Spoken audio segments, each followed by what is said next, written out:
That actually does go pretty well. Holy crap. Keeping the head down. I think that'd be perfect. Holy shit.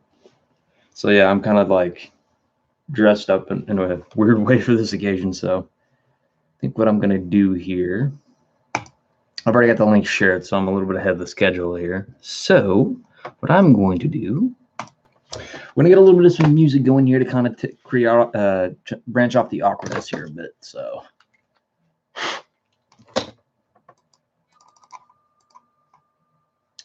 doing that.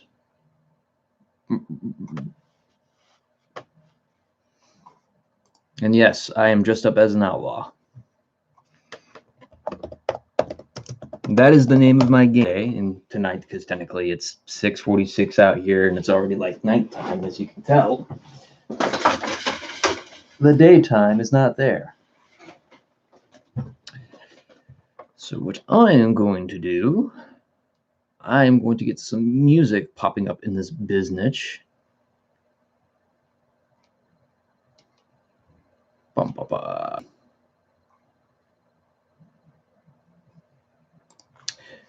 So before I do that, because we've already played that one, I just want to see if there's another one we can play.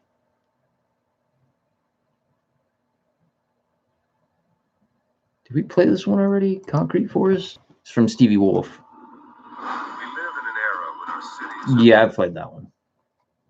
And we played Fangs of the Bone. We've done that one.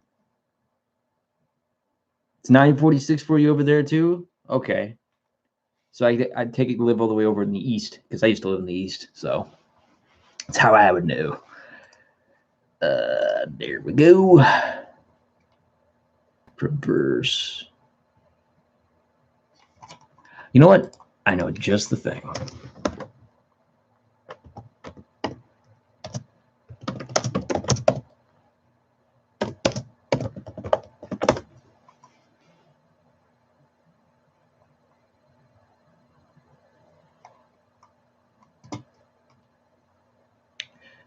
So let's do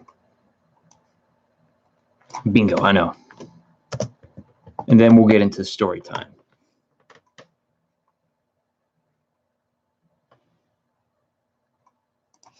So let's play a little bit of this. Let's go about 7 years back into the past. In the beginning, there was darkness.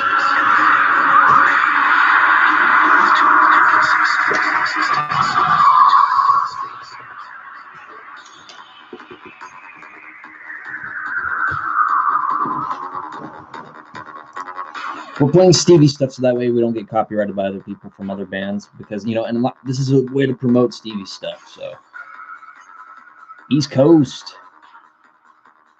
Mr. Craggish.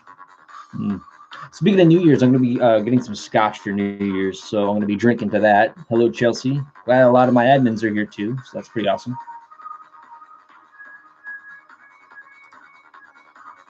We're going to let this song play, and then we'll kind of get into the gist.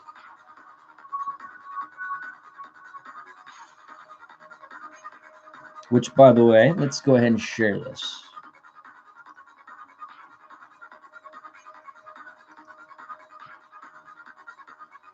I'm going to take my head off real quick.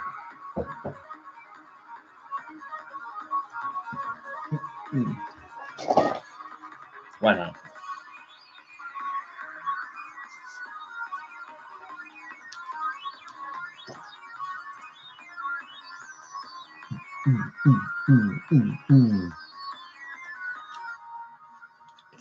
Oh yeah, I think we should do a hangout for New Year's. I'm also gonna dye my hair too. That's what I'm gonna do too for that.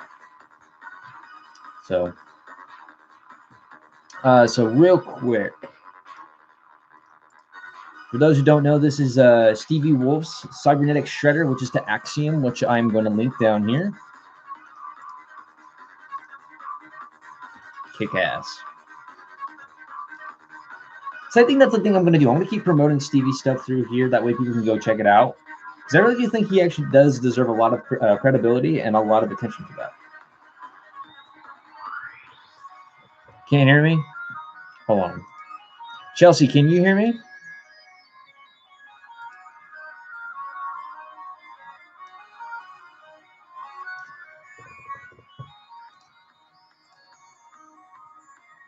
Gage, it might be you. You might have to refresh the computer or something if it's not letting you go through. Let me take this off. It's awkward.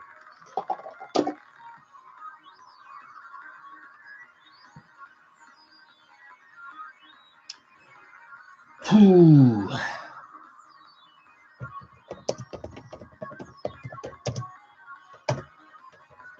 We'll try that.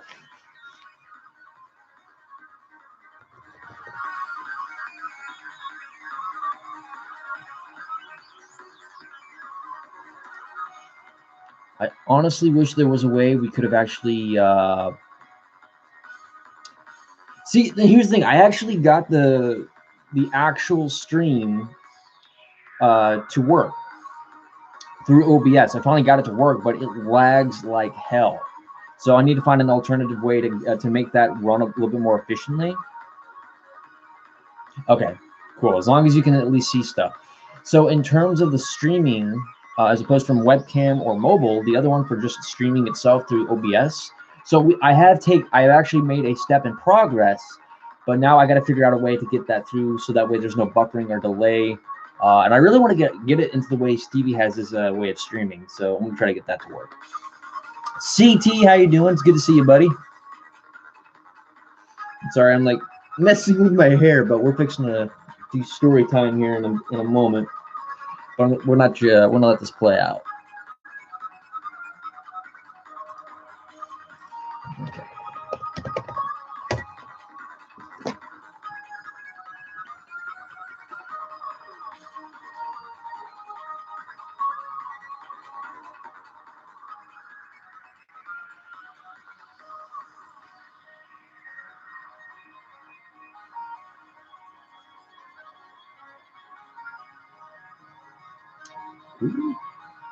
Oh, okay, never mind.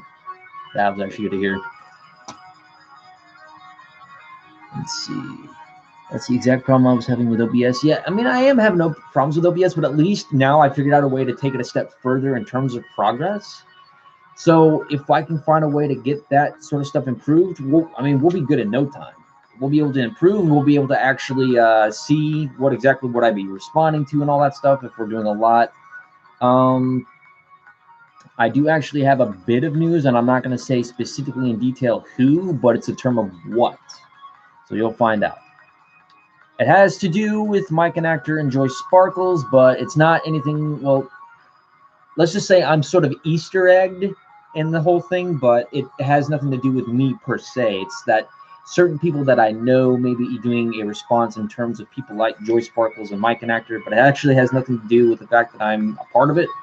I'm just Easter egged in the thing is the only thing I can really say. So I can't really give away the details, but other than that,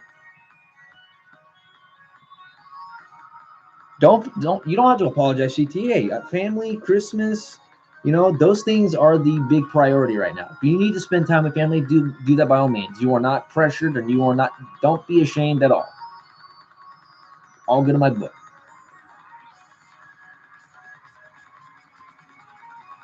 Gotcha. Don't beat yourself up, CT. Just like I said, a step at a time, a day at a time, and that's how it all is. And I can't wait for New Year's.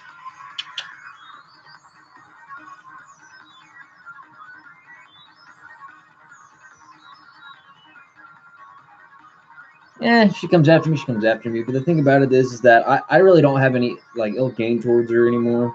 I'm just trying to move on from it. But the only thing I can just say is that I'm not really doing anything. All I know is that people that I know are planning on it, possibly, which I'm not gonna do. I'm not gonna say or do anything to stop or condone. Just the only thing I can say is that that's just what they're gonna do. But I'm still willing to back them in case if things go wrong, just depending on how it goes.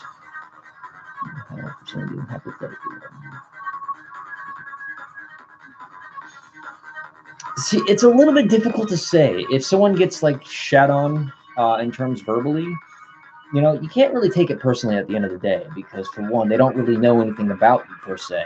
The only thing they can really go off of is based upon what you say. But you got to also remember that when people start saying things, you got to make sure that the context of what they're saying is accurate. Because otherwise, if they start shitting on your image, but not providing, you know, the proper context.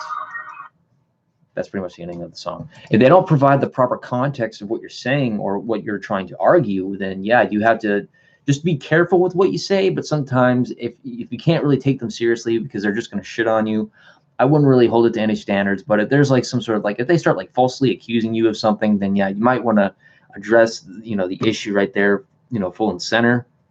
So that's something that I would definitely address as well too. But for people shitting on your image, I wouldn't really take it personally at the end of the day. Yeah, I get into arguments with people and I get into detail, but like, again, I really just don't care at the end of the day because they're just words on a screen on a computer, and it's not really emotions that really go through. But at the end of the day, it is what it is.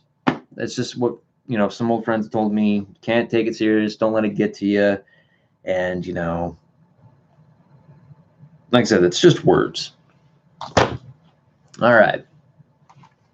So let's see, when people go off and get info wrong, they're behaving like, yeah, I mean, sometimes people do. I've seen my fair share of people who, you know, behave like children when they, you know, supposedly think that, okay, well, I got something on you, yada, yada, yada. I've had people do that to me. I've had people that labeled me as a vile, evil piece of crap. For instance, a guy named Combian back then, because I made a video response over vegan gains, and somehow he wanted to make this whole thing about this philosophy of my life decisions of either eating meat or being an omnivore of some sort to hurting children, which I don't understand what the philosophy of what he was trying to preach was. And again, it's a shitty aspect that animals get slaughtered in terms of what I was trying to argue. But like, if you can preach me a better solution, then I would be all ears. But that's an example. Hey, Aquarius, how you doing, man? I'm fixing to actually read off my Western story that I've been writing for a long time. It took me about 8 to 9 months to write, even though it was 115 pages. But again, going into detail, it's a little bit more difficult than I thought. So, cows were made for eating. Let's see. Just trying to garner advice from people who have been there.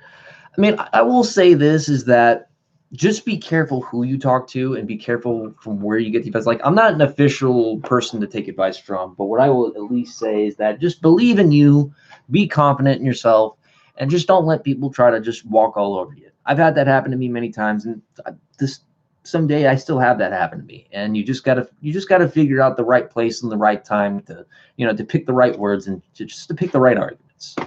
I mean, I'm not completely logical in sense of argumentation sometimes, and I have my flaws on that. But you know what? At the end of the day, you know, some people can't take me seriously, for example, because I wear fingerless gloves, which I hate to break it to certain people out there, but there's actually more to it than just wearing the gloves for show. Because let me point out to some people out there, it's either cold or hot as hell in Vegas. And when I'm driving the steering wheel on a hot day in Vegas, these are what these gloves are for. It's more than just for show.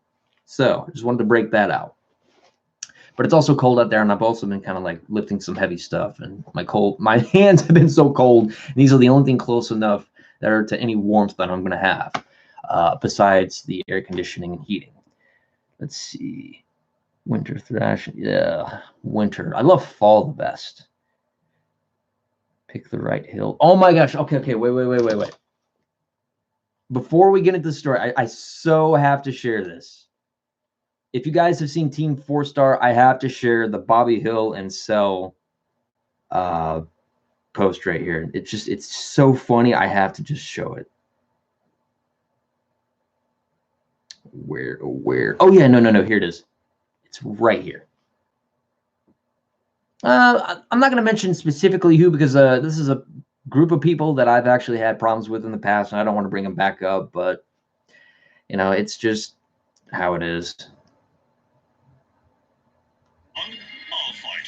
Okay, here we go. All right, Hank. If this is the hill you want to die on, I'll fight your brat. Come on, Bobby boy. Let's rumble. That's my purse. I don't know you. All right. Whew. It's like Google decided to interrupt me before I was going to show the entire thing. I was like, yeah, before you commute, I'm not in the middle of commuting. I was showing a video to my audience, but thank you for interrupting me. That's my purse. I don't know you. Okay, guys. We're 15 minutes in, so in about 5 minutes, we'll get started on the story here. So I just figured we kind of break the tension off a little bit. There is something I wanted to go. I'll just spend about maybe 3 or 4 minutes on in terms of this response I did to this whole Hyperionism bullshit before we move on to the story.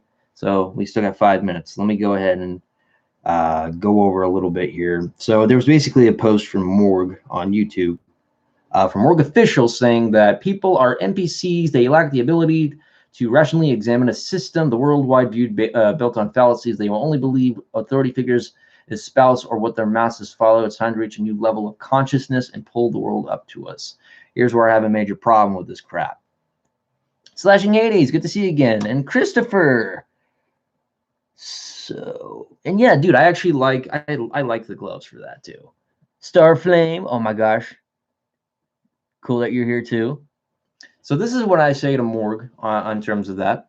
I say, never will I join or espouse to a cult that contradicts itself in so many ways in terms of its logic, philosophy, and such mind-numbing ways to embark and try to destroy sets of beliefs personal to those.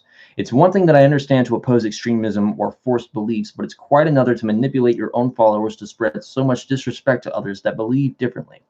Especially since we are almost on 2020, the year 2020, and especially since we are almost on the year 2020, and yet you have shown no factual or concrete evidence to prove this new system of thinking and believing that elevates anywhere higher than religion or science itself.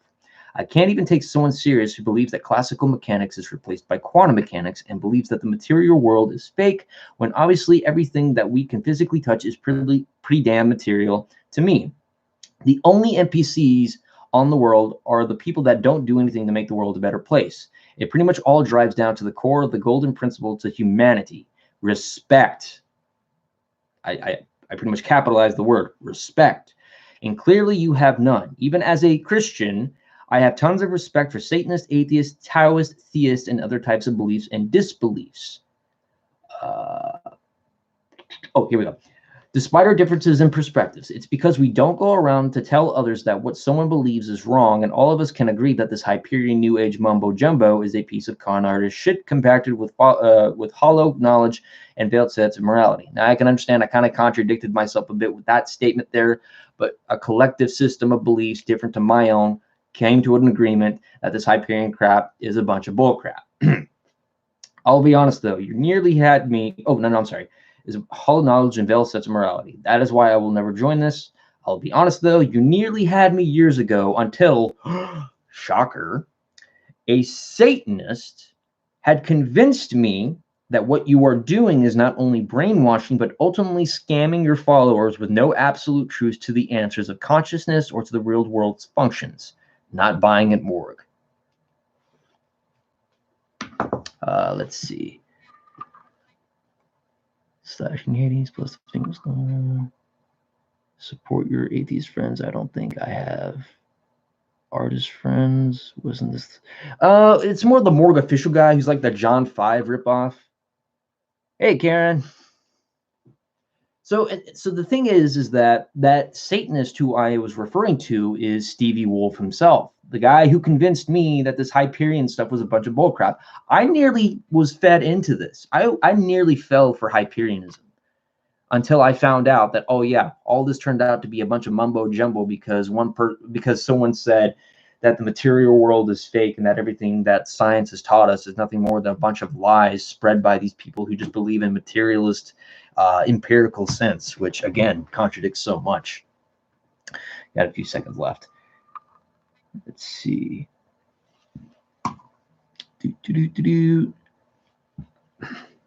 All right, so we are about 20 minutes in, so we're going to get started here in just a moment. Now, as you may guys know, I've been telling you guys on Twitter, Facebook, and a lot that I have been writing a story. It is 115 pages long. If you want to stay for 115 pages, that's by all means.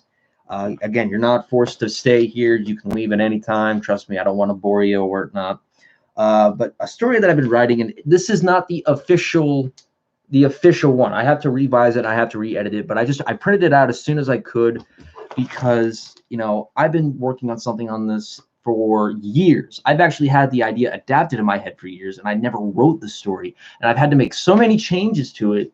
It's been very tough and very different for me. And the fact that I actually started looking into Western stories, and I've been playing Red Dead Redemption 2, and I've kind of adapted a bit of this outlaw cowboy lifestyle on me a bit, in terms of that. I mean, hell, James Hetfield kind of did the same thing too.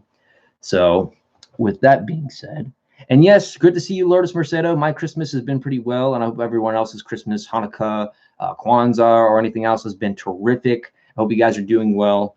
And yes, even to those celebrating Shadow Season from Hyperionism. But again, I'm not going to judge people on that. If you want to celebrate that kind of holiday, by to your heart's content, by all means. Anyway, let's see. I've entered the building. Yeehaw! You're staying for 115. Okay, well that's pretty cool to hear. So I want to warn. I at least have to warn people, especially to any people that may be of a young following to, an older, mature following, because I know how YouTube is very sensitive to certain things out there in terms of content. Especially when you discuss content, you can't even talk about a shooting. You can't talk about a scene, a sexual scene, a murder scene, or something like that. But in this story, this isn't really just. We're not talking about like just romance all the time or just some giddy up nonsense. I mean, yeah, there's some of that. Don't get me wrong. But in this Western story, which basically in the same ideal and principles of the story is that it's not full. Like, the West is not fully governed by law. You're going to have some pretty atrocious shit in the story in terms of killing, rape, robbery, torture, all of that other crap. And some of this has that in there. And again, this isn't to pussyfoot or anything, because I know people can get easily offended, but that is kind of the thing, is that to step out of a comfort zone and to write something that actually shows what cruel things can be. Now, before we get into the story, I want to at least just explain one to two more things about this. Just turned 25. Okay, if it's been past your birthday, happy belated, by the way. And 28, I'm 27. So I'm 27. Slashing Hades is 24. Let's see. The Spyro game. I haven't played the Spyro remake, by the way. 34. Holy crap. So Professor Winter's the oldest in here. But the story I've written has a bit of things in there. It actually has some. It has tragics. It has flaws. It has things that do need to be improved, and it has some very horrific things in the story. Again, that's how Westerns can sometimes be. But the principle of this is that the story I've written is based upon some things in real life. Now, it's not to be taken literally, because murder scenes in the story, no, none of that has actually happened. That is just basically a part of the story. But including flaws of a character that can be either naive or whatnot, that's just the examples that I like to include in stories like these. And this is only one installment. I do plan on doing 3 installments. But anyway, I got one more detail to show, and then we'll get started. This is not a completely edited version. So I'm going to read this, and then in a few days, I'm going to be re-editing and revising it, and then I will link it on Twitter, and I will link it on Facebook or anywhere else that I can do so. So that way we can actually do that. And if I'm not reading the comments, don't be discouraged. I will actually be seeing it. It's just I'm gonna read the story, and I'm not gonna be able to catch everything. But again, this story isn't exactly perfect, but I am going to try to submit this to see if I can turn it into a book, like an actual hardcover book. So anyways, the name of this story I like to call is Lobo, Righteous Gunslinger of the West. Now, this title, Lobo, I've actually got the name Lobo because it was my high school mascot from high school, and that is why I've implemented that name Lobo. But it's also the name of the main character in the story. And the Righteous Gunslinger of the West, that is the title I've written in gold, because those are also my school colors, blue and gold. So anyways, with that being said, I think we should get started. We are now officially almost 25 minutes in. So we are going to get started. So ladies and gentlemen, I hope you're ready.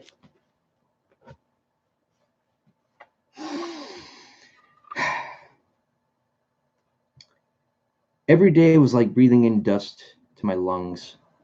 It was always hard to close my eyes for that moment to breathe in with a clear mind. All I could ever do when I run with this gang of murderers and robbers. But who am I to judge? I was no better. I too had killed and robbed people, and that all I have done was to survive. And it was all I was ever good at, and being a smartass to our group here and then. My name doesn't feel important, but they call me Lobo. Why would they call me something like a wolf? Well, it's something too emotionally hard to explain. Still, even with a name like that, I was just an intimidating bad guy who was always who would always strong arm anyone who wronged us or my boss. We were the ones who ran the biggest gang in town in all of the West. The town of Silver Rock in the state of Texas. Again, who was I to this town? Well, a bad guy indeed, but had a reputation in the eyes of my boss and mentor who we called Massacre. That name, Massacre, wasn't a name given for no reason. He was given that name for his volatile, cold-blooded, vicious, and horrific methods of slaughtering his enemies that were usually in groups. He felt no remorse for any competition he felt in his way. He annihilated by the force of his rifle.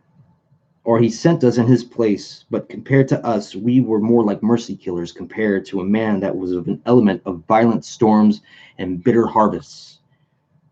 What was I to him? He saw little of me, but a useful gun, but just cannon fodder. To his own use or to his own ends. I remember where the beginning of the end had begun. On that hot, summering, humid day out where the snakes slither to their prey, where the dirt blows to the wind, and on the day we were about to rob a train filled with treasures and pelts belonging to the real aristocrats. We all rode out, all of us. Me, Firefly, Vulture, Butcher, Jokester, Gamble, Boomer, and even the boss himself, Massacre. All these names were just names given to us to evolve who we were, but we lived by the change we were given to those names that defined us. Or at least to my perspective, it was what I had believed. We all rode on our horses following Massacre as the train passed over to the banking bridge of water into the territory of the wilderness. We split between the left and the right of the train and jumped on our horses, loyally following up with such speed and devils had force of acceleration. I can't even say that right. And devils had force of acceleration. Everyone except for Vulture and Massacre had boarded the train. We all took a moment of breath right before we all barged in disguised, bolstering our guns to our unwilling guests to offer their treasures. One by one, we emptied everything they had out of their bags and pockets. Every moment as the train passed increased the suspense that filled the passenger's cart. It was the moment where I took alert to the man attempting to draw his gun out and almost shoot at Firefly. But by miracle and grace of time, I drew out my gun and shot between his eyes as his lifeless body was impacted to the wall of the cart where his blood smeared, and it was there where Butcher, Massacre's right-hand man, gave the orders to kill every witness due to the intolerable act. For some unknown and hesitant reason, I did nothing to intervene. Every one of us was expected to kill someone in that cart. Firefly, on the other hand, felt hesitant and afraid to take a life. In fact, Firefly was the only one in our gang who had never taken a life before. And to tell you the truth, I could never blame him. He never wanted to be a murderer. In my eyes, he was a good kid. One with a compassionate yet concerned sense of morality.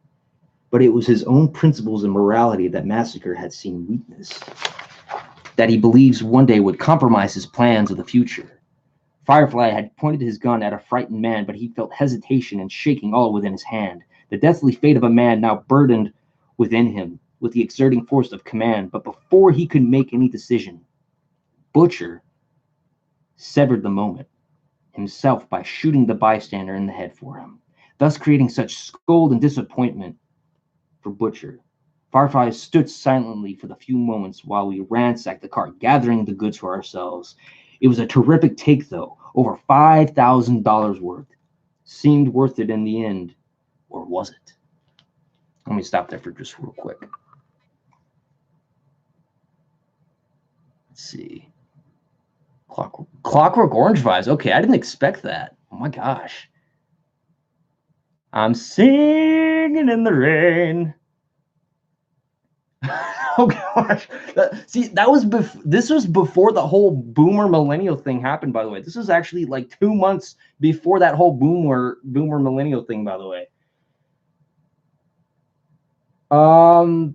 That's very CT. That's way later on. You'll see a change. This is kind of like the story of Moses in a way. You'll find out. Sparing no expense in the time, we returned to our horses and rode back into our criminal paradise of Silver Rock. I remember when I first rode in, filled with happy people. Business flourished like blossoms in the Northwest, and even the men treating the prostitutes like queens. That town I once saw was more golden than silver, and even colorful as the roses and flowers. Now I look at it, filled with misery, corruption, fear, and depravity, like some sick airborne disease that floods a man's soul of wickedness both inside and out. Still it stands and presents itself in gloomy colors, rotting away the same way that a corpse rots to the ground, even in this wilderness surrounded by the blood-red mountains. But on that hill that spirals around Silver Rock was Massacre's stronghold. It used to be a church filled with a yard full of graves until he came and took it all by force. Now his kingdom is built on top of every hope and faith of lifeless bodies of those still buried. Believe it or not, but even he had his own personal saloon filled with women willing to throw themselves at us, and even the so-called law.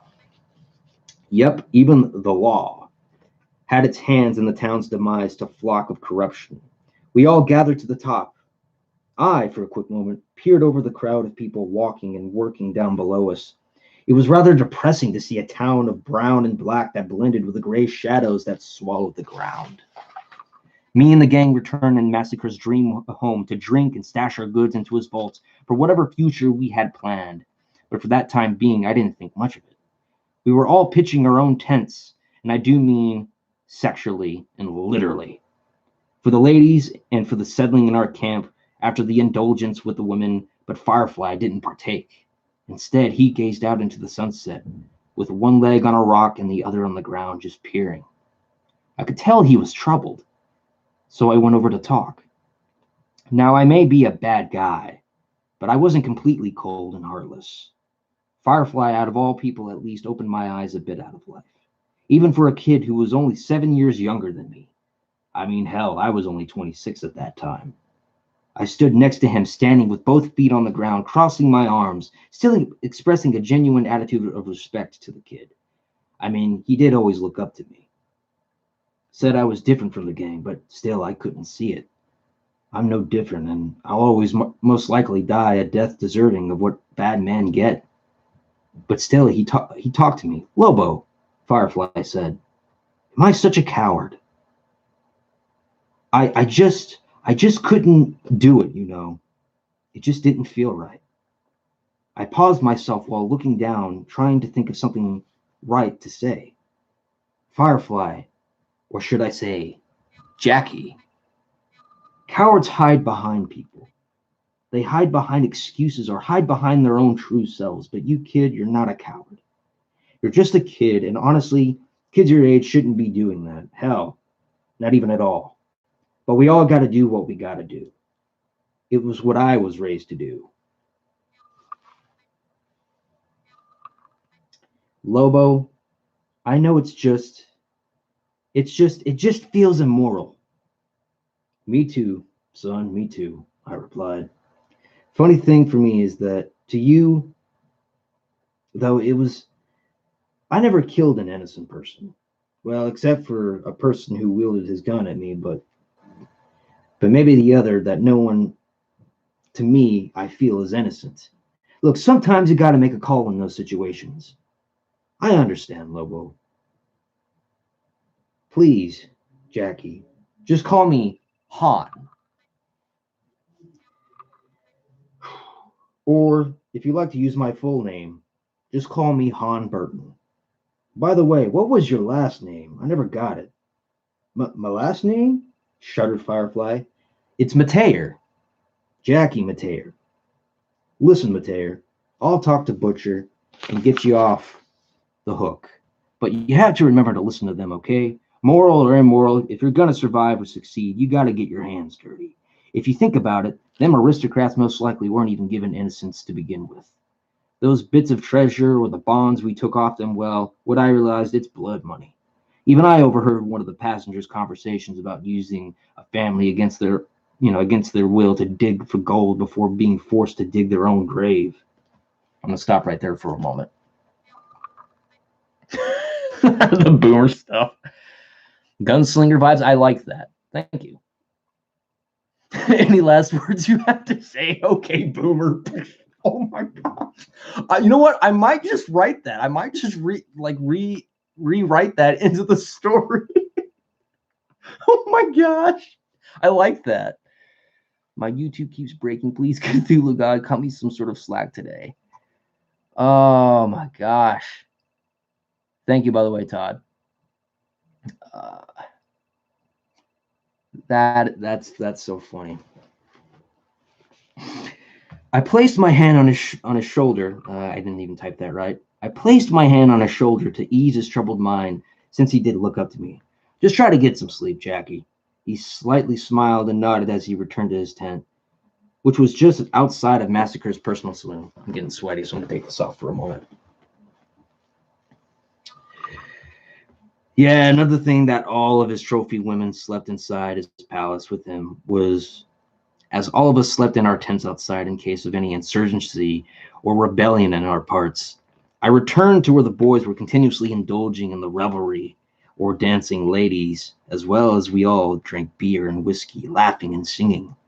I did still think about what Jackie said, but I didn't delve deep much into, as I was too busy sinking my attention into the breasts of a dancing lady. Massacre looked over the rail above quietly. He looked over the rail above and quietly returned to his chambers with two women. But we didn't notice. We were all drunk and rowdy to even notice him. I guess to a certain point of view was a bit ominous. Anyways, morning had barely came, as the sunrise was only in the shape of a golden sheet under the black and green sky, like a hammer pressed against a tempered object. I made my way to Jackie's tent to wake him up. Rise and shine, Firefly. We've got work that needs to be done. Jackie followed me inside as we were summoned to Massacre's lounge by his call. You two boys, come over yonder to the lounge, Massacre grunted aloud, but not enough to be angry.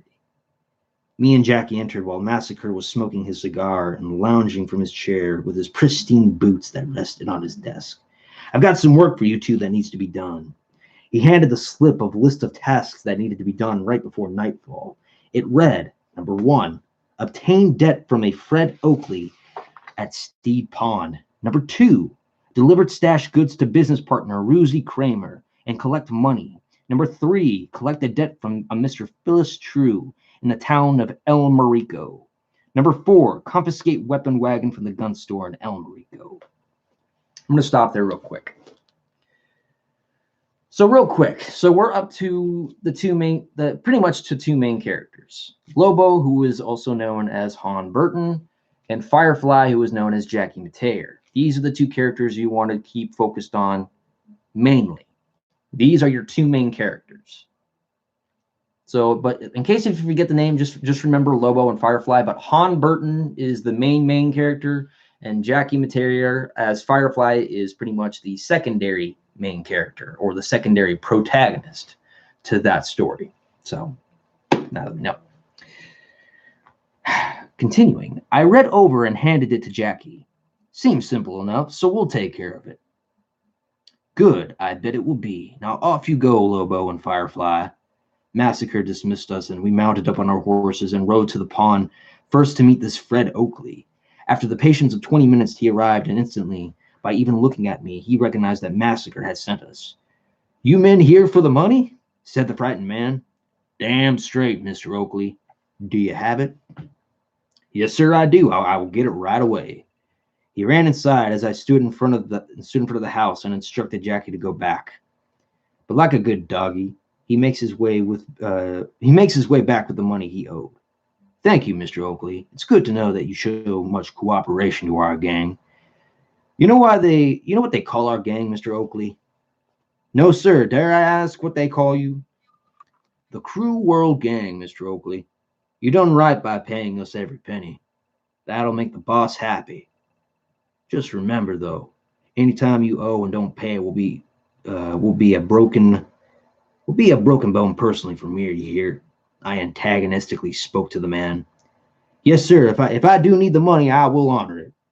Well, good day, Mr. Oakley. Firefly, let's go.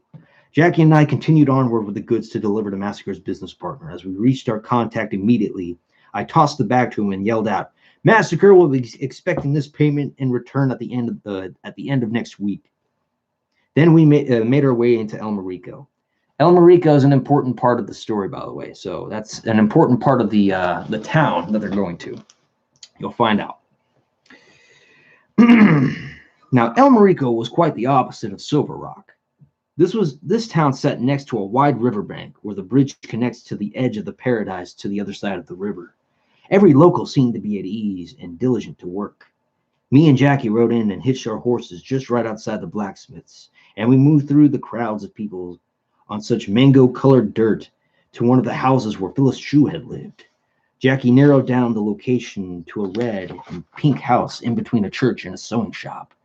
Jackie took 2 steps to the door and knocked loud enough for him to hear us. Phyllis True, Jackie yelled.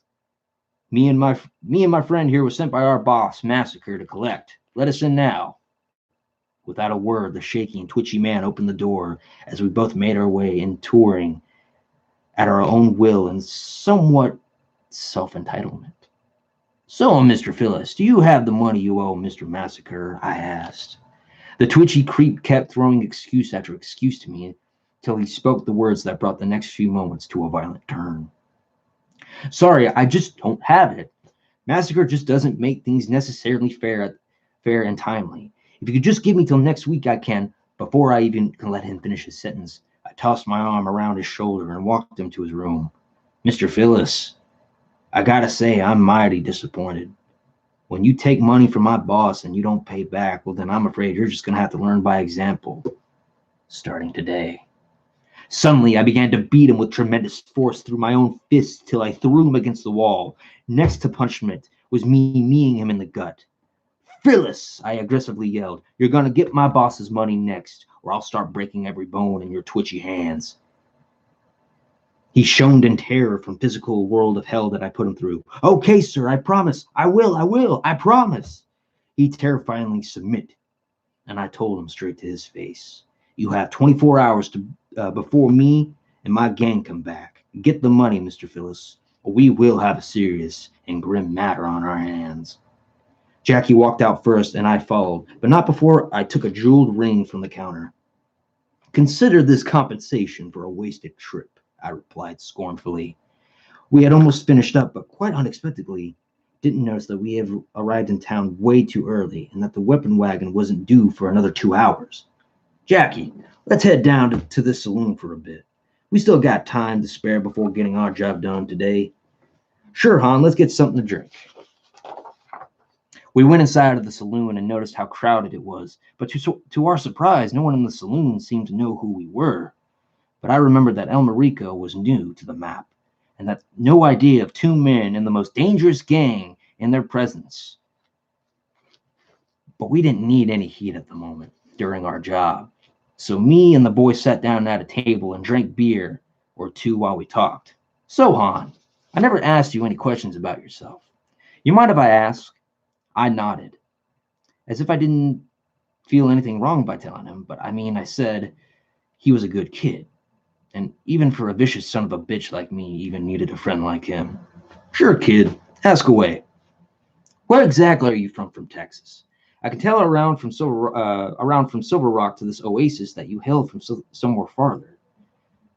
Well, kid, from what I was told, I was born in North Irving, Texas. There's not really much to say since I really don't much recall. I was pretty much raised by Massacre's sister, so that's all I really remember about where I'm from.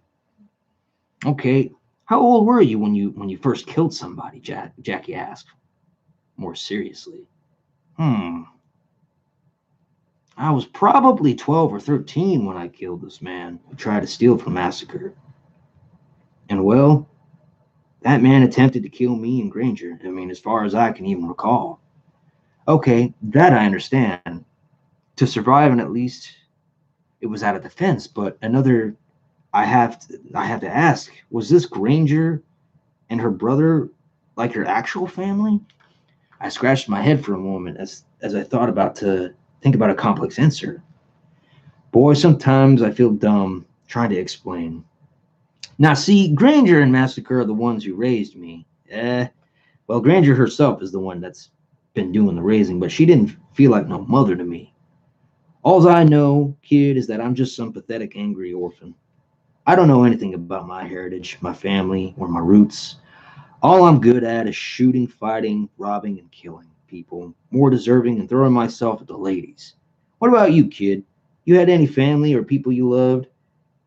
Jackie somewhat frowned, as if some slight moment of pain felt like a sharp needle in someone's arm. Before I met you in the gang, I was the son of Texas Mayor Kurt Mateer. I always looked up to that man. He taught me in his ways about enduring and pushing through when life gets tough.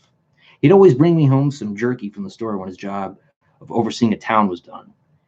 He was the first one to call me Jackie since my mother died giving birth to me. The more I grew, the more I thought of being born by the death of your own mother really puts psychologically some bit of a scar on you. Sometimes I asked my dad if I deserved to die for what happened to her, but even he would tear up and he tells me no. He believed that God had taken her to a better place, and when the time came that me, my father, would be united one day.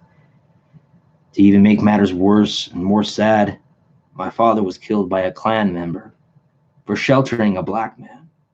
This black man did nothing wrong, and my father poured his own heart out and did the work of God by caring for the man. And then he and him were ambushed by this Klan, and both of them were hanged. Friends of my father, along with some townsfolk, found them and gave them both a decent burial. But see, it was that kind of work of God that my father did. That even in times of prejudice and slavery, that these people were shown respect, and that the people shown respect to a black man, that my father treated as a brother. That's the kind of man I wanted to be, and I still want to be. But the thought of killing is what staggers. I feel like I would become just like these men who killed my father. We'll stop right there.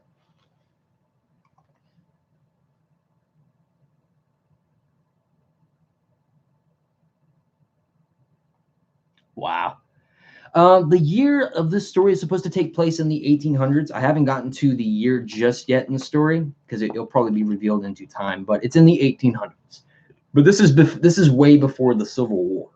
So Western Texas in the early, or actually it might be the early to mid 1800s. I didn't know what to say. It felt deep, even in my hardened heart. Maybe even a tiny crack had been made it to move a bit, as I was touched and yet sympathetic.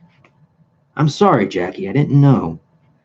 But I agree that the fact that your father and a black man can coexist as equals is something that the world needs a bit more of. I may be a bad son of a bitch, but even a bad son of a bitch like me can say that your father did something good.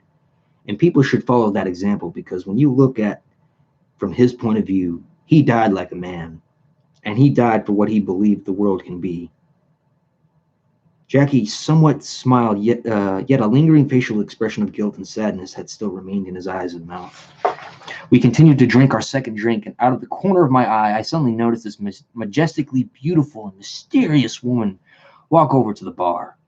Don't get this confused, by the way, CT. This is a different woman. I'll explain this one later on. But before she and I could exchange a certain look at each other, a look of interest and liking, but for me, this liking wasn't like the women back at Massacre's palace. She had this rare aura that aroused my curiosity, but I remained seated with Jackie as I knew I needed to be with the kid after the story he told. But as it turns out, she came over to our table and she began to smile. "Why, hello there, gentlemen," she said in such a soft-spoken voice. "What brings you two handsome men to these parts of El Marico?" Normally, when I speak to women, I just like to be out there sexual and straight to business. Not with this lady. She was the first with such an aura and presence, with even the magical spell of her fragrance that got me to speak like a gentleman. Thank you, Miss Amelia, good sir.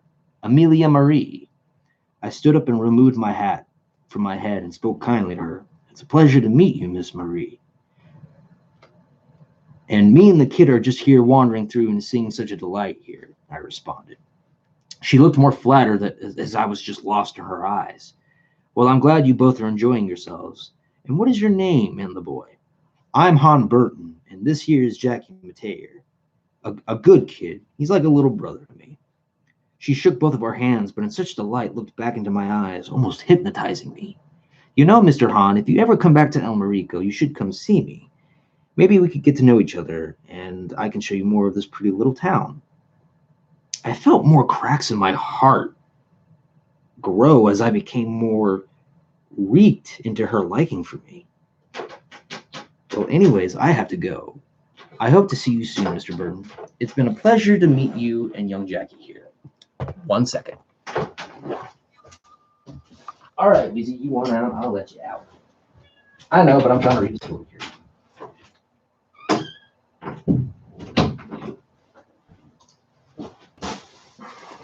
Oh, gosh. There we go.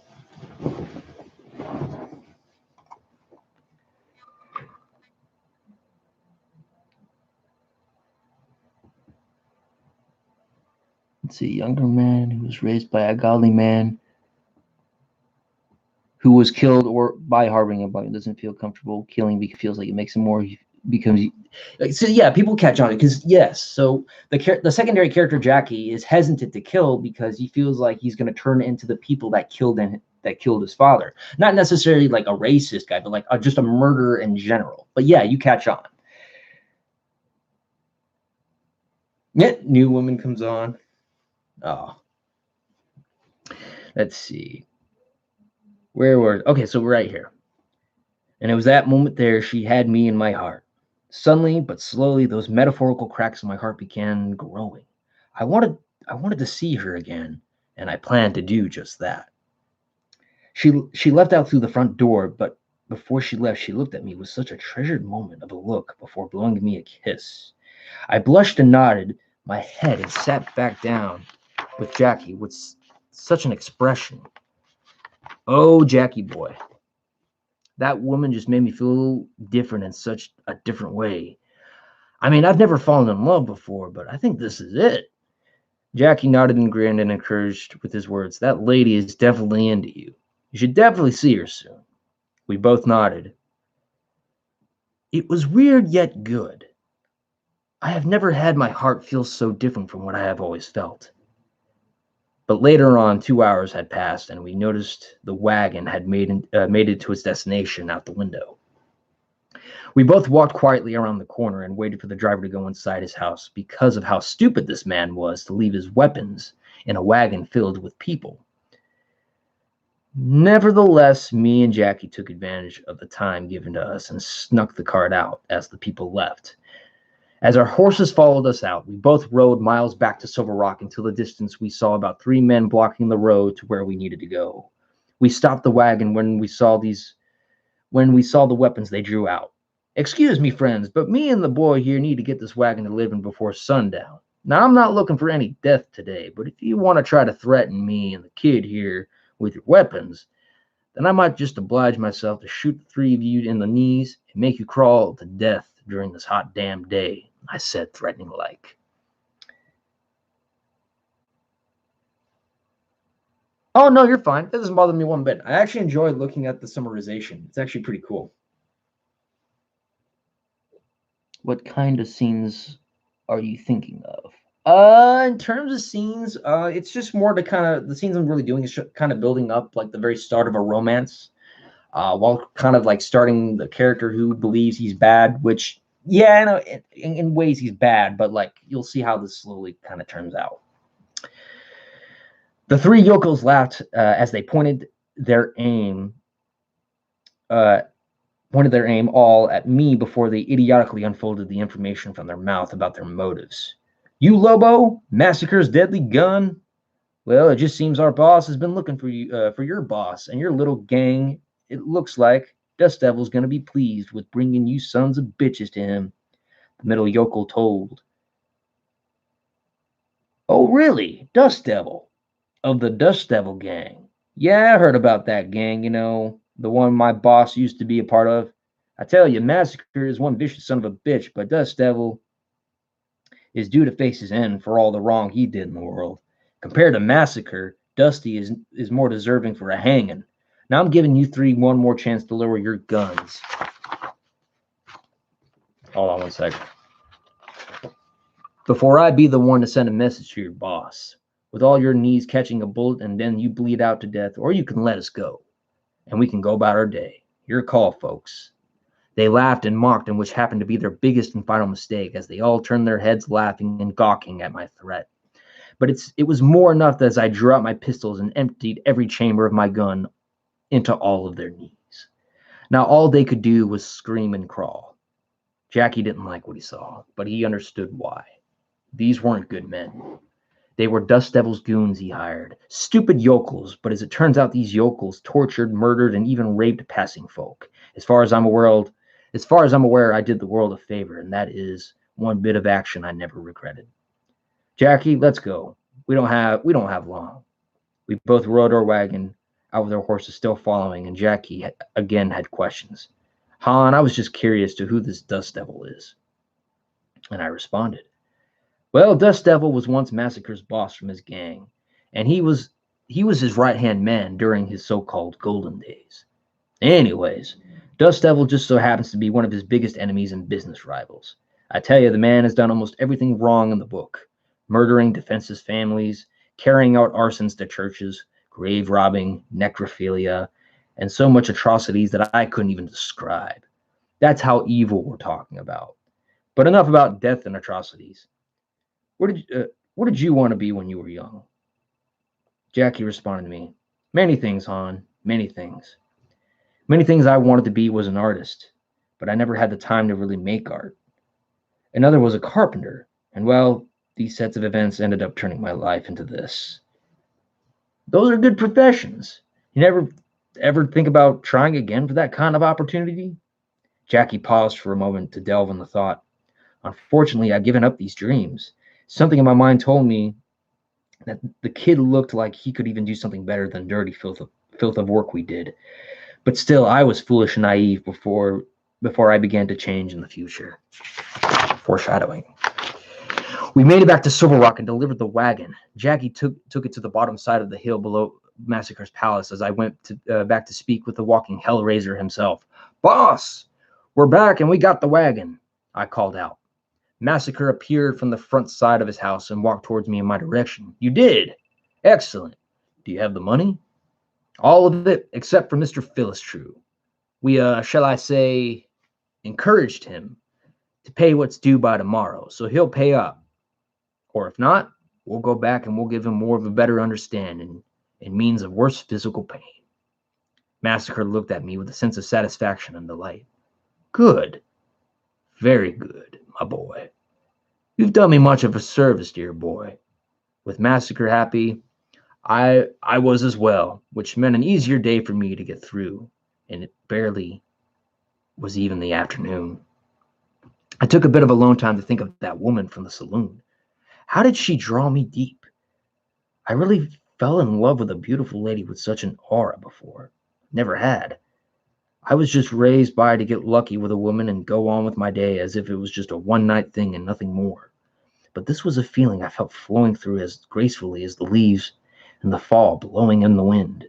My God, she was the blue, with her blue silk dress she wore and those blue eyes matched so perfectly together, that blonde hair with such white gold that the sun would be so much proud to shine through.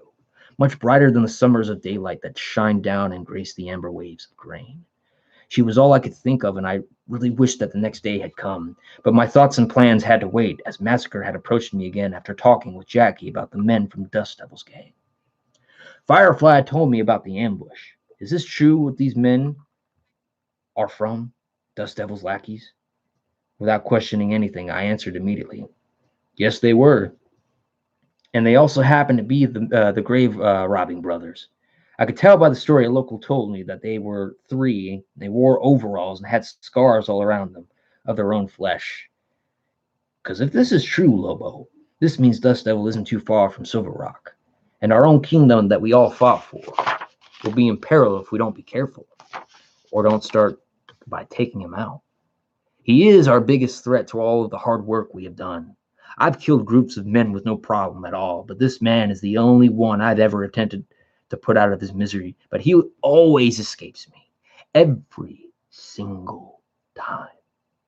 So if you see any of his men, because I know you and what they look like, you come to me and tell me where you encountered them, because that gang needs to die out. Understood, boss, I responded. Whatever it takes to stay on top. With daylight still burning strong, me, Jackie, Butcher, and Boomer went out hunting for food. We marched through the northern side of the wilderness towards the tall mountains. We had believed that the closer to the mountains, the cooler the temperature would be. We hiked with our rifles, but so far no sight of any life until Butcher caught eyes of a few pronghorns that were in groups next to a small pond beneath the mountain. Butcher was about to take aim, but this is where I suggested that Firefly should take the shot. Butcher nodded and handed him the sniper rifle. Despite feeling a bit shaky with his aim, he did, however, with a matter of seconds, take full control, and his shaking became eased and still. He breathed in slowly as he adjusted his aim for the animal's head. Silently, impatiently, he aimed. Boomer began growing impatient and began to start exerting pressure on the kid. Yeah, this is the whole millennial boomer kind of thing right here. What are you waiting for? Kill it now. I'm dying with suspense here. Kill it now. Boomer, I aggressively whispered. Shut your goddamn mouth up and let him focus, you dumb bastard. Jackie regained his focus and finally got the aim, and he was being patient. And finally, the loud killing shot had flung from the rifle in between the eyes of the pronghorn. And even luckier was that there was another pronghorn behind who even got the bullet into his heart. It was an impressive shot. Nice shot, kid. That's rare even amongst hunters. You even considered being a sharpshooter or a hunter? No, I haven't, but it seems pretty nice. Jackie confidently replied, I've hunted before with my father, so it's much different than killing folk. Not that I enjoy killing an animal, but, doing what we must to survive. Okay. See, I like the discussion going on here. This is so cool.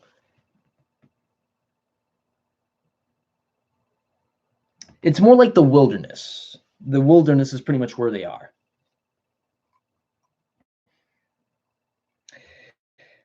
Oh my God. See, I love this. I love how we're actually going into like detail and like summarization. I love that. That's awesome. I think I might do this more often. Oh my gosh. All right, next page. Boomer crazed himself with such a disturbing sense of joy by sprinting to the dead animals as he and Butcher gathered the carcasses and stowed them onto his hunting wagon. His insatiable lust for hunger grew as much as his fat belly. Not surprising, though, he could run as fast as he eats, even for a fat man. His hunger knew almost no bounds or to any limit. He was what we believed to be the posse pig. Night had came as we were harvesting the animals in our camp, as me and Jackie, along with Jokester, sat around watching the food cook and ignoring Boomer's disgusting weakness for uncivilized etiquette of eating in people's presence. But finally dinner was ready, and we all had gotten our taste of delicious pronghorn. Me in particular always loved using spices on my meat. Black pepper and oregano were the spices to go for me when it came to eating, but couldn't forget the salt, that as well. Time felt to stretch a bit longer under the pitch black sky, which felt like I should take time to prepare for an opportunity to go back to El Marico. It's just I didn't want my boss figuring it out. Something in me felt a disturbing feeling when it came to him and the ladies. But it was like other feelings again was so naive too. But then I figured out exactly that I had exactly that I had to return there anyway to collect the debt off to Mr. Phyllis. I realized that I could make an excuse to stay in El Marico a while longer to get to know that lovely Amelia, whose presence stretched the heavens down to the oasis of the wilderness. Even the thought of her brought a genuine smile to my face. I walked straight away to Massacre to deliver my excuse for my return to the town to stay a while. Massacre, I was wondering, since I got to head back to El Marico to collect that money, I was wondering if I could, get a feel for that place, see what's what, if any dishonest people need robbing or whatnot. Massacre shrugged and slightly rolled his eyes. Sure, I suppose. Just as long as I get my money. We clear? Oh, absolutely, boss. I'll make sure he pays up every cent. I sat out on my horse away from Silver Rock and eventually back into El Marico. Then back at the house where Mr. Phyllis hermits himself in, at least from what I had experienced from his twitchy behavior. I knocked somewhat aggressively, but even with loud sounds of knocking kept me in such a tense moment of patience. Time for me was precious, and to me counted on every gallop. Every distance ran and every step taken. But still through waiting, I was nervously greeted back by Mr. Phyllis. Good morning, sir. I have my money. Please, just take it and tell your boss my sincerest apologies. I looked at him up to down, observing the damage I had done to him physically. He was pretty much bruised up all over, where his right eye was dark and around, and his left eye swollen. His twitching became more unsettling during my collective presence. I'm not going to ask how you got this money. It's fortunate for you that we didn't have to involve the undertaker in this settling the end of your matters. Remember, Mr. Phyllis, the next time you borrow any money from my boss, you better be sure as hell to pay back every cent, and I mean every cent. I threateningly and menacingly spoke to him in such a hushed tone. Yes, sir, every cent, I promise, that I ever borrow. I stared at him and kept the pressuring intimidation exerted onto him as my time collecting sass quickly lingering away. Right as I left, in quiet suspense, I said only one word with my menacing tone. Good. Then to his reaction of fear was where I vanished. Then to his reaction of fear where I vanished the moment he opened his right eye, and all he could hear is the haunting of the howling wind crying out as the sun's light gleamed through the front window of his house. A moment he would remember in both sight and sound, but one of the most important parts of my life that was yet to come. My work was complete, which meant that I could seek and have the time given to me for that lovely lady. Amelia, just even saying her name, brought increasingly a positive form of anticipation. I couldn't even forget the previous blue eyes from the previous times before, and that short blonde hair she had. I began roaming the streets around and back into the saloon, but I didn't find her from the bar from before. So again, I headed outside to think for a moment by the side of the river that laid a little bit to the distance, just trying to deduce where she could be, but without even realizing. Right when the next of a few feet from the Soprano River, which is what they called the river, by the way, she was sitting over on a big rock, looking down at the passing water that had pushed over yonder. She turned her head and saw me wearing a duster coat, with my open white shirt and dark bluish denim pants, and my leather gunslinger hat. I don't think she knew the kind of man I was, but on the contrary to what I assumed, I didn't care. Just even looking at this woman was all I could understand. She, of course, smiled and leaped off the rock to welcome me again. Well, hello again, handsome. I take it you're here to have the pleasure of my company. Aren't you, handsome? I felt nervous, but even then, the acceleration of my heart at the sight of her smile just kept me in awe. Of course, Miss Amelia. Nothing right now makes me feel more happier than to spend a day with you. She smiled and accompanied me with her arm crossed over mine. She asked many things of me, but for me, I couldn't say all but most of what she had asked about me. How long have you been in these parts of these wilderness, Mr. Hahn? Well, I've been here for about 25 years. So keep that in mind. It says 25, but I'm going to have to make that correction. That's supposed to be 26. From what I was told, my first year of life was out in some forest. So I am going to change that a little bit because that's actually wrong because the ending kind of contradicts that a bit. The people that raised me said they didn't much remember other than my real father was a drunken man who wanted nothing to do with me, and my mama, well, she abandoned me. And that's when I was founded by some people. Oh, I'm so sorry, Mr. Hahn. Must be painfully tragic to hear. Nah, it's a time ago. But anyways, I didn't mean to be depressing. So what here fancies you? Anything you like, especially out here in this beautiful, flourishing town. She smiled and looked into my eyes with such a magnetizing romance. I like kitties, flowers, and dancing, boat rowing, and handsome men like yourself. Even as someone who seems like a gentleman, you have such a dangerous look about you. Strange as is I like just as long as you treat as long as you treat a woman right. I took my hat off my chest. I took my hat off as I felt more drawn to her as I placed it below my chest as we both walked up to the hillside above El Marico. It was such a marvel to view the colors of blue, red, and white that stretched from the back of the front almost like the American flag. I looked slowly from the left to the right as Amelia began to talk about the town she fell in love with. But at that moment was the first time I was mysteriously caught off guard by such a strange creature that wandered into the distance on 4 legs.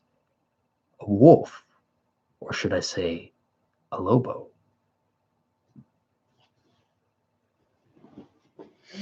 Let's see.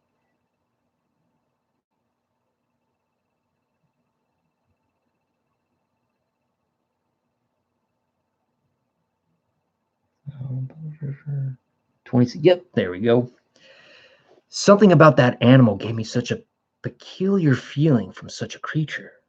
This supernatural force from afar came to me as it stopped and stared at me from such a distance. Mr. Hahn? I was caught off guard again by Amelia. My apologies, dear Amelia. I couldn't just help but notice how beautiful your hometown looked. She looked over and explained, it's been here since 1821. So this is more like the mid 1800s. So the town was built in 1821. So I'm pretty much, from what I recall, it's like the mid 1800s. My father was one of the first settlers to build this town, starting with his home and then the town hall. I'd imagine he'd be one of the busiest and most important men in history to have built this place. And it seems to have such a wonderful daughter who greets people warmly. She blushed from my charm as I sincerely gave a genuine smile. I couldn't believe that, not even practicing or even experiencing before, that I'd be such of a great interest to such a romantic delicacy. Something about my hardened heart seemed to give way from these metaphorical cracks. I briefly returned my attention to the distant wolf, but strangely the creature had vanished, and there wasn't even any boulder of any sight for the creature to hide behind. Time increasingly went by as I got to know more about my lovely admirer. She told me many things, like how she used to work on a ranch for a time a bit in the northern parts of Oklahoma, and the time she was a showgirl for many drunken cowboys and people to entertain. But she was one of the small time acts to everyone else. But in the cowboys' eyes and mind, she was the main attraction.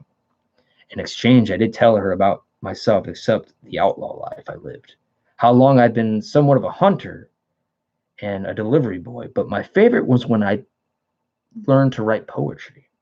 Yeah, that's right. Even this blubbering idiot of an outlaw even wrote poetry. But it wasn't ever romantic, but more about the nature of Western Texas.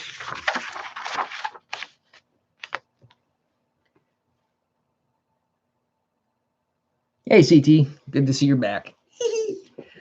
How many pages? Oh my God, dude, we actually went through like a good amount already. Holy crap. But now I felt like writing a romantic poem about her. Even when she somewhat gripped me a bit tighter, I enjoyed her desire and attention. This afternoon had came by and it was time for me to head back. Well, Miss Amelia, it has been a real pleasure spending some great time with you. I have to head back and finish my delivery. Amelia nodded and smiled and responded, will I see you again? Oh, absolutely, ma'am. I think any man to reject such an ecstasy of a woman with such an immaculate hospitality from such a magnificent woman would be the biggest fool. She bashfully blushed She bashfully blushed left and right as she enjoyed the words I spoke to her. I will definitely see you soon, my lovely dove. Right before I left, she came up to me and kissed me on the left side of my neck, and then the left side of my face. I mounted my horse, looking at her as I placed my hat on and tilted to her direction, as I most indeed would return for her. Right there at that particular moment, I, a no-good outlaw, had fallen in love with a kind, soft-spoken, romantic woman of sorts. The ecstasy that lingered from her lips kept the heart beating at such a pace as I rode off away from town in minutes I view from the rear. I was happy, but then I became worried as I remembered who I am from the unfortunate fact, a criminal, an outlaw, a menace to people, a delusion that I had not yet discovered, and it was one big illusion that put me here. But we were not at this moment yet. It came to a point where it was the beginning to feel like a cycle. Well, it was a cycle from the start. Only this time in this beginning, it was completely different. It was that this outlaw had a secret. I had the love of a woman that the gang had no clue about. I planned out my days and sorted out any flaws to make sure that the woman had taken my heart would not be harassed nor harmed. 8 months had passed, and no one knew, at least not yet for that matter. Me and my brother Jackie bonded closer like brothers. Amelia and I began to share more wonderful moments. 2 events in particular where she even placed her head into mine, and mine into hers, and the way she made love to me. Yes, it wasn't anything like the woman back at Massacres. She knew emotionally, physically, and mentally. She changed me, although not fully, as I was still a ruthless, gunslinging bastard of the West. She knew how to soften a man's heart, and additionally, we even gained a 4-legged companion. A black lab dog we found astray that we ended up keeping him and naming him Fenrir, after the giant wolf who was the son of the god of trickery and mischief, whatever his name was. He was a good dog. So cute, adorable, black-furred, and loyal. Even for a menace like me, I still loved animals. It's just like I never took the time to understand how they felt or what change they can bring to a person inside and out. Another important moment in my life that I had yet to see in my future. Let me just go ahead and say, Lodo, hey Lodo, what's going on? And yes, that's supposed to be a sex scene, but like it was really cut short. But yeah, things had gone smoothly like clockwork. And yes, clockwork. Yes, that word is in there. Business for Massacre was improving, which meant no one was asking questions, and the ultimate form of an answer meant my life was going well, even for Jackie, who hasn't even had to fire a gun at anybody, and I'm sure as hell hoped it stayed that way. But there's an old saying sometimes, calm before the storm. One day, Massacre and the entire gang had ridden out to an abandoned mining property in hopes of finding gold, and this is what he had to say. My gang, today is the day we are going to strike a big one. My trusted colleague Jokester had overheard information from some retired miners over the whereabouts of some gold hidden in beds of rocks and stacked in patterns. When we get there, Lobo, Firefly, and Vulture will run security. I will oversee the operation, as the rest of you are going to break through and retrieve our treasure. Hear me carefully. If this is true, we might even be able to start building our own moonshining business that we've been patiently waiting for. We all cheered and howled as his business proposition as we were all put to work. But not even 30 minutes had gone by right then as we worked, when we were confronted by some faces that were familiar to Massacre and myself. Well, well, well. I never thought I'd see the day where my old former brother-in-arms would come back to steal my gold off of me. I couldn't believe who it was.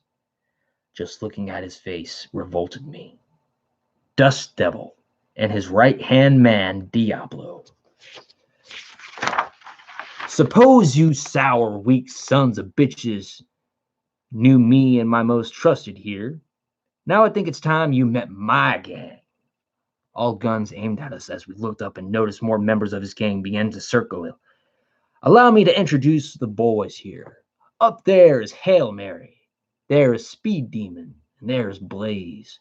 To the other side is Hound and a few hired guns. Now all you dumbass cocksuckers, all are gonna die. So you might as well just drop your guns and prepare to literally dig 6 feet under. Because that's where you're gonna be forever resting. Vulture confronted viciously. You were always one dumb bastard who we could never stand.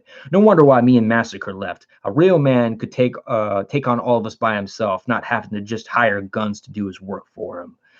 But you want to know why you always fail? It's because you always underestimate us. Even Lobo and Firefly, the two lowlifes of our group. I rolled my eyes at his remark. Thanks for the vote of confidence, you fucking dick. Dust Devil then became aggressively waving his guns around. What he didn't even realize is that Vulture and me had extra guns hidden, and what had barely made noticeable was how Butcher was even distracting our rival gang with his fair share of words. Suddenly, me and Vulture drew out our guns, fired.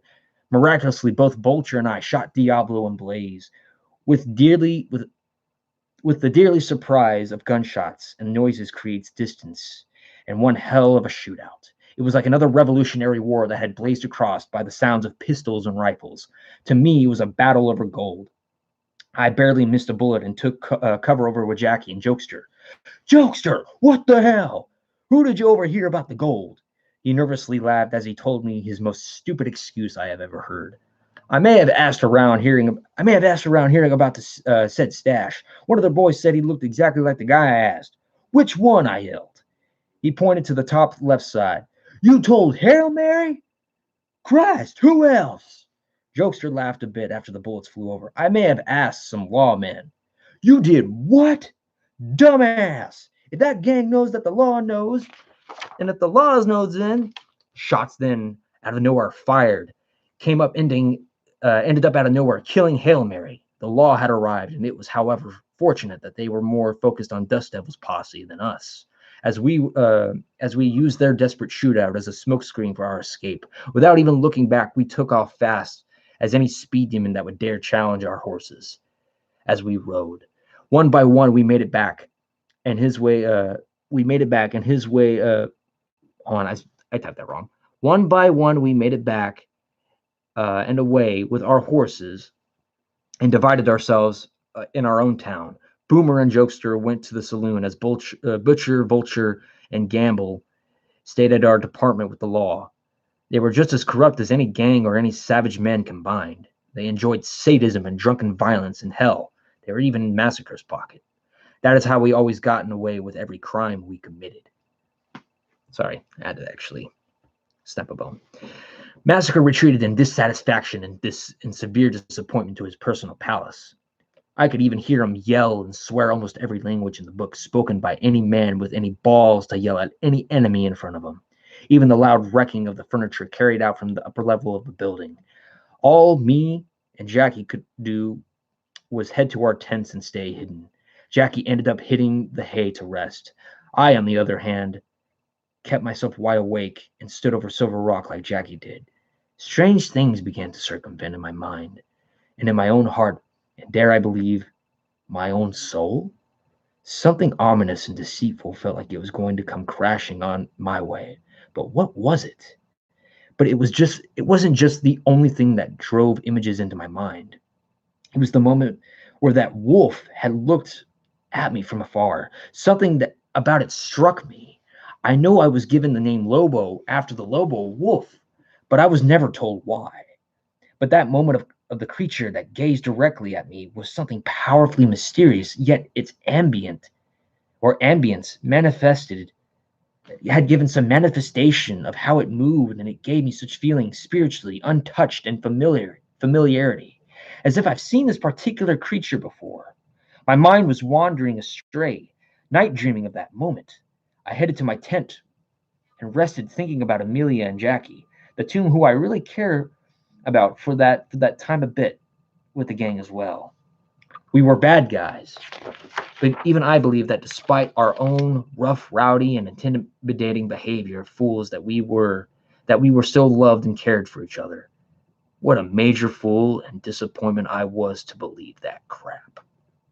Morning had approached, and as I noticed Vulture talking to Massacre outside, I couldn't help but making out that they were saying, but it sounded urgent and important. The only words I could decipher was revenge, pawn, and dirty work, and both mine and Jackie's name. They were not aware I was awake, and I heard a bit of vague detail, but it wasn't enough. But very light suspicion grew from my stomach. I walked up to both of them to get the brand of their whispering social talk. Anything I should be informed of, boss? I calmly asked. Both Vulture and Massacre quickly reacted to my moderate but easy intrusion. Oh, Lobo, you're awake. He flickered strangely as he slightly pounced. Nothing yet, though. We're discussing a job that you and Jackie can do to re-educate some people acting as pawns for selling us out. I listened on, not knowing what Massacre was telling.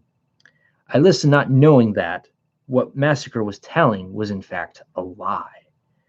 While you kids were sleeping or hiding in town, I had Vulture peek around the area close to where the gold was stashed to find any clues on the real culprit behind the ambush.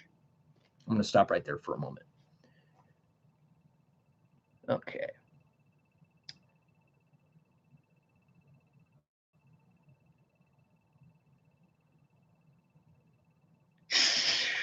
Love you too, Leto.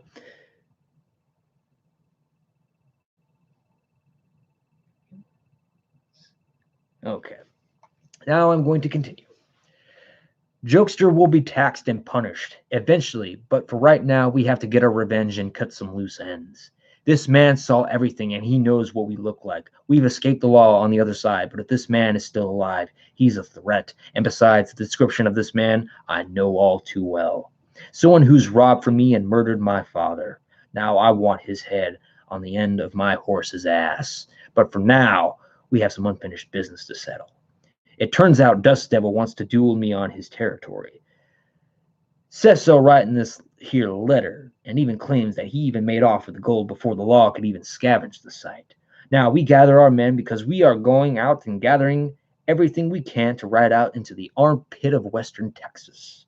We all mounted our horses, and even our corrupted sheriff and his lawmen joined our journey up to the north. I rode just behind Massacre and Vulture, right up in front, as Jackie was only directly behind me, as well as the rest of our gang, and the sheriff, along with his band of fools, were in the back. Our own set of reinforcements in case any evil trick by Dust Devil. Miles and miles we rode until Jackie rode up next to me to talk. How long before we reach Dust Devil and his remnants of his crew? Not long before we get there, Jackie. We'll be there any moment. Vulture turned his head to stare as he picked up something suspicious about what I had said. Well, that's the first time you've ever addressed Firefly by his name, yet you've never done that with anyone else. What do you mean, Vulture? Anything wrong with that? I slightly protested. No, not at all. But it is funny how in two ways. Well, first, you knew of all of our names except his, though. Is no surprise that you seem to bond with the kid.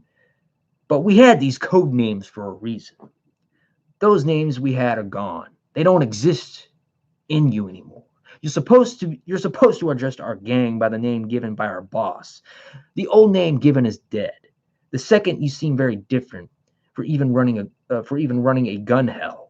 I can just look at you, especially how you address the little old Firefly here. But again, your attitude seems to have changed, especially around the woman at Massacre's place. Ah, I see. Someone have you. I couldn't let him find out anything about the woman I had loved. I was sure as hell wouldn't allow him to antagonize me and the poor boy. I knew he had been verbally abusing the poor Jackie, and somewhat physically as well. Well, Vulture, no, that's not the case here. Yes, however, I am feeling different, but it has nothing to do with any, women. But you are right about me and the kid. I respect him, and I think he's a good guy, which is more than I can say about you, Vulture. Vulture laughed as Massacre continued to look forward, but kept his ears sharpened to our argument, pretending not to hear a word. Then, What has you get? Then what has you getting so soft now? Besides the boy, Vulture creepily chuckled with such a cringe-inducing smug face. I've been riding more out into the wilderness as I've seen some beautiful sights like an oasis found by this town called what was it? Oh yes, Boulder Stone City, southeast. Pretty far out. The hospitality of people, I guess, really got me thinking a bit, so I've kind of gotten a bit of some personality. It was a lie I made, but I hoped that it'd stick and convinced him. Knowing Vulture, he was a walking ominous menace of death, just as dangerous as Massacre. He was even called Vulture for how he even looted his dead enemies, feeding off of them from their money and any valuables, even a leash off of all of us, stealing our food and even the women we had had a sexual desire for. But in this sense, if he knew of the woman I loved, he would try anything to her just to hurt her and break me. So that's why I lied. Sure, Lobo, I guess. Whatever you say. Minutes passed after our argument when we had finally arrived at the ghost town that laid in the plain open fields of dirt and cactuses. All of us dismounted and gathered behind a giant rock and planned our attack. Listen up, everyone, Massacre spoke to rally us. Dust Devil has asked me to bring 2 people forward with me. That's right, my most trusted man, Vulture, and Lobo here. Sheriff Trover, you and your boys and your deputy Gus and Porter along, you with your 2 hired hands are going to be our high ground guns. Gamble, Butcher, Boomer, you 3 are our backup in case we get overran unfairly. Lastly, Jokester and Firefly, you both will sneak around the town and take down any extra firepower they have. Agreed? None of us objected to his plan. Still, I had this uneasy feeling that I wouldn't expect would happen. But I had to cast that feeling into the dark as we had to finish this Dust Devil business. We all spread out to our positions like team members. Massacre, Vulture, and myself all walked up to the edge of the ghost town, where we saw Dust Devil and his 2 ass kissers, Speed Demon and Wrath, who stood on opposite sides of him. Wrath on the left and Speed Demon on the right. We stopped on the appropriate distance away from the trio of death. Slightly for a few moments as the silence began to draw nature's sound, but even bizarrely as the scent and sound of death unfurled with wind and dust. I butchered that. That was actually one of my most perfect parts. The Grim Reaper might as well have been watching from the shadows to collect his due when any of us would fall to the shot of a bullet. But Dust Devil here broke the silence here, and this is what unfolded. So, Massacre, you finally come crawling to your senses now. Reckon crawling to here and beg for my mercy before I clean the blood and flesh off from my boot after I stomp your skull into a rock? Or are you here because you're that stupid enough to accept my invitation to my home here? Because I know you, my boy. I made you the man you are today with your brother-in-law, Vulture. Massacre didn't say a word back, but instead Dust Devil looked to me and grinned so creepy that it was even more unsettling to seeing a corpse being eaten by the worms inside and out.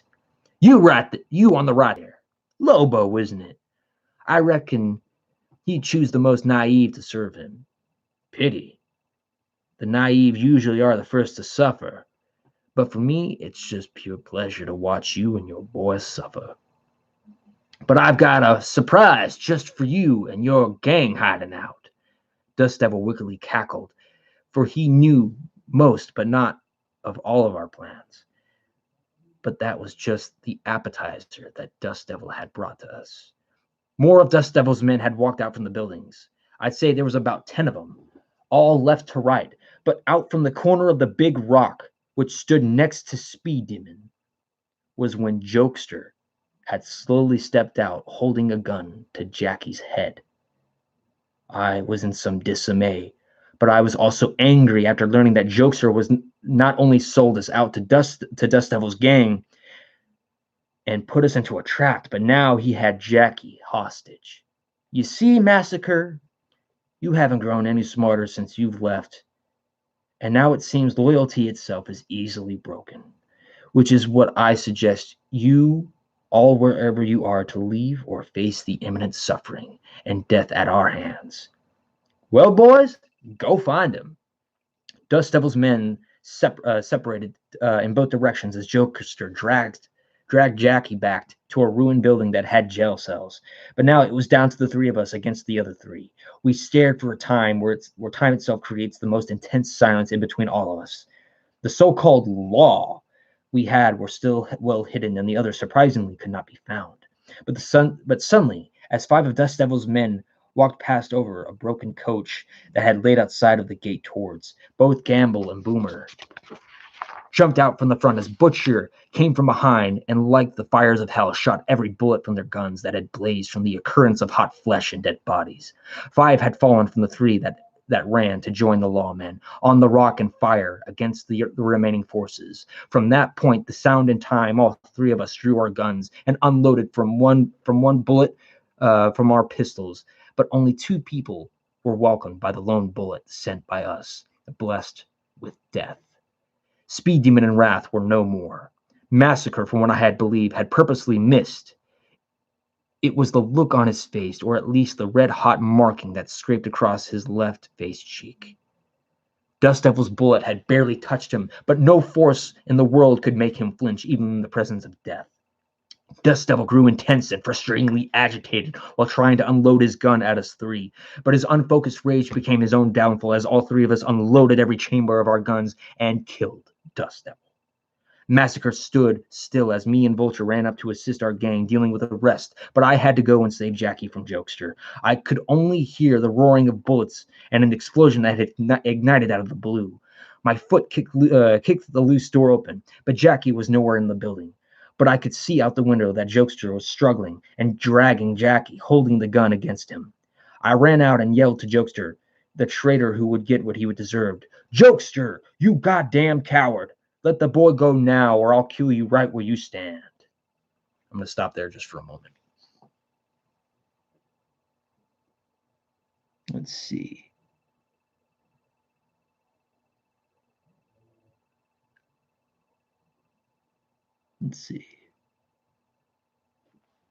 I actually want to make it a novel because I do want to get artwork for the characters. I actually want to have some concept art for the characters, but I want to make it more like a novel too. Let's see. Here we go. So continuing. You wouldn't understand, Lobo. Massacre would have killed me if we went through with killing Dust Devil. I wanted more from this gang. Sure, we get money, women in control, but it's only in scraps, and even Vulture takes more than what they give. Yes, I told Dust Devil about the gold we were going to steal. I made a deal with him that he offered me a gang and independence of riches and leadership in exchange for Massacre. Joker explained apprehensively. And you believed that crap that came out of that Neanderthal's mouth? You sold us all out for some broken promise that came from a man who even murdered his most trusted? I stood silently for a brief moment to usher my last words to him. There's no going back after this, Richard. He began to breathe heavily, in and out, to speak his final words. Soon, Han, soon. Massacre will turn on you especially. I know. His secrets are written in a journal by his own sister, or the one who raised you. Don't believe me? You will soon enough. His behavior switched swiftly to anger as he was about to pull the trigger of the gun. I reacted simultaneously to his reaction and drew my gun out and shot him directly in the head, saving Jackie from deathly peril and putting Jokester out of his misery and into eternal rest wherever he goes. You okay, Jackie? Yeah, I am, but we need to help the others right away. We both ran and saw the remaining of Dust Devil's goons executed, but before we had any chance to comprehend the situation at hand. Took you long enough, you stupid son of a bitch, Vulture vigorously yelled out, not prioritizing the gang, but instead having to go after Jokester, huh? The boss would have taken care of him, you useless sack of shit. I rebelliously yelled back as if I wouldn't take any more shit from that lecturing leech. He had Jackie in case you didn't notice with your empty head. I cared more about that kid, Vulture, and I'm not going to let him die. Every one of Dust Devil's gangs was either dead or executed right after the bloody Battle of Bullets. All dead except for one last member, who was held at gunpoint by both Butcher and Gamble. "Hound, is it?" spoke Massacre. "Normally I'd be the one to put an end to everyone's misery, in which that would be your boss and his gang, and including you. But now that my business rival is, shall we say, permanently out of business, I'm feeling rather generous, as I'm offering you an opportunity of a lifetime. You can either accept your fate here now.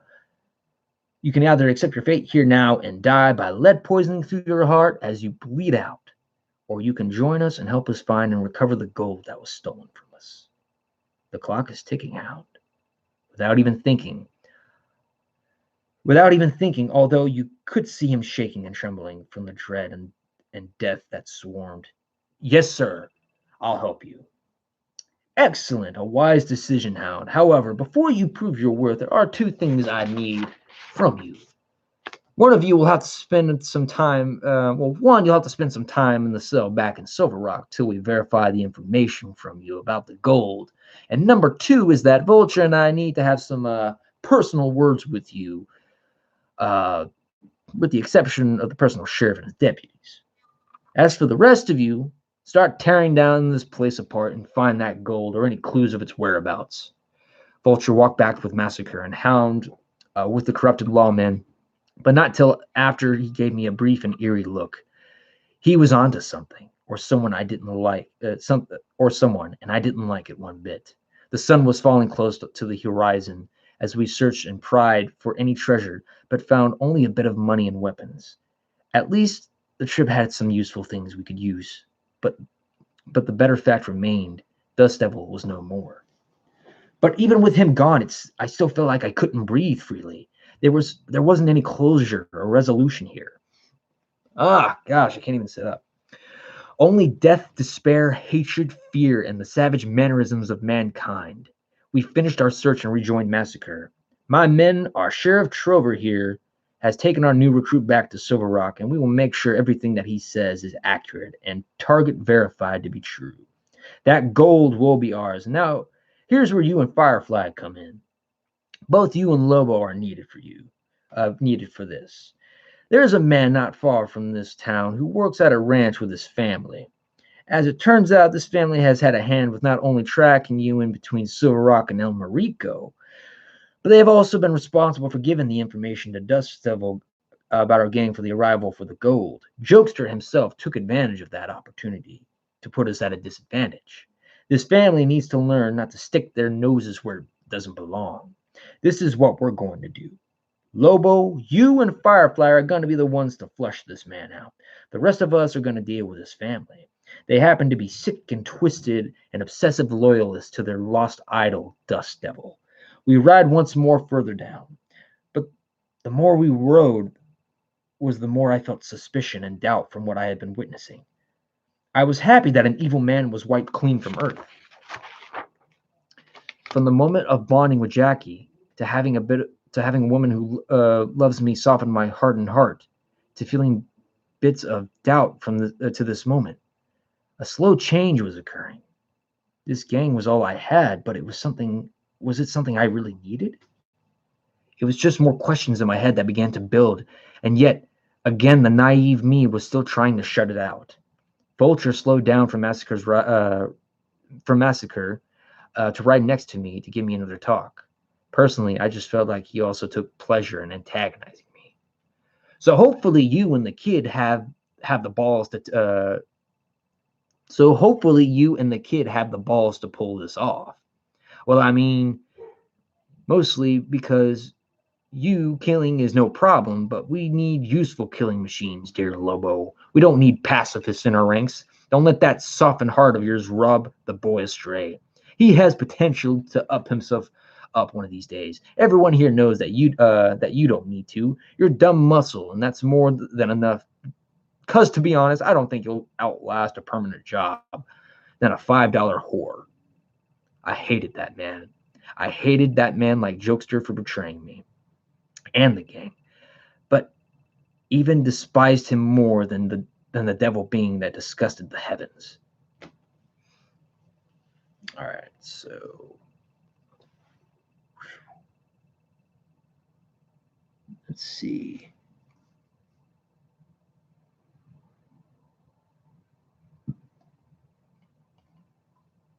Gotcha. Vulture, you may be Massacre's right-hand man, but even for one of the most trusted, you should know what even the most common sense of a wise man knowing when to shut the hell up.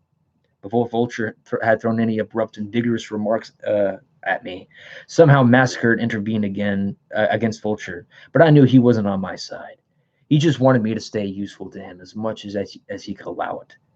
That is enough of antagonistic remarks, Vulture. We do not need any negativity right now.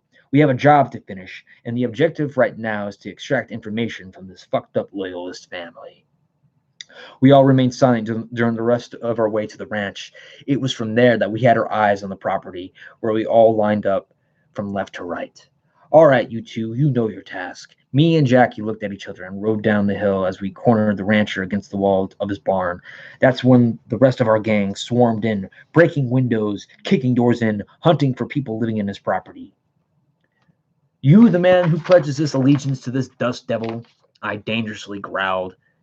What? No, I didn't do any such thing. I don't even know who this dust devil is. I'm just some simpleton farmer just trying to support my wife and 2 kids. I wasn't convinced with what the man had said. I don't think you're being honest with me, farmhand. We had our gold stolen by rival men trying to kill us, and we had some information that came straight from my boss that says some eyewitnesses saw a wretch hand talk to a gang leader, and you just happen to be the man of the ranch around here that's close by. I began to violently beat this man as Jackie looked over and saw the gang drag a man's wife and kids out into the yard where we were. A young son and daughter placed in front of him. The man looked at me with tears and cried out, "Is that what he told you? Your boss? Because I want nothing to do with any of your business. Because I want nothing to do with any of your business or your particular family for that matter. We've suffered too much. Please just let us go."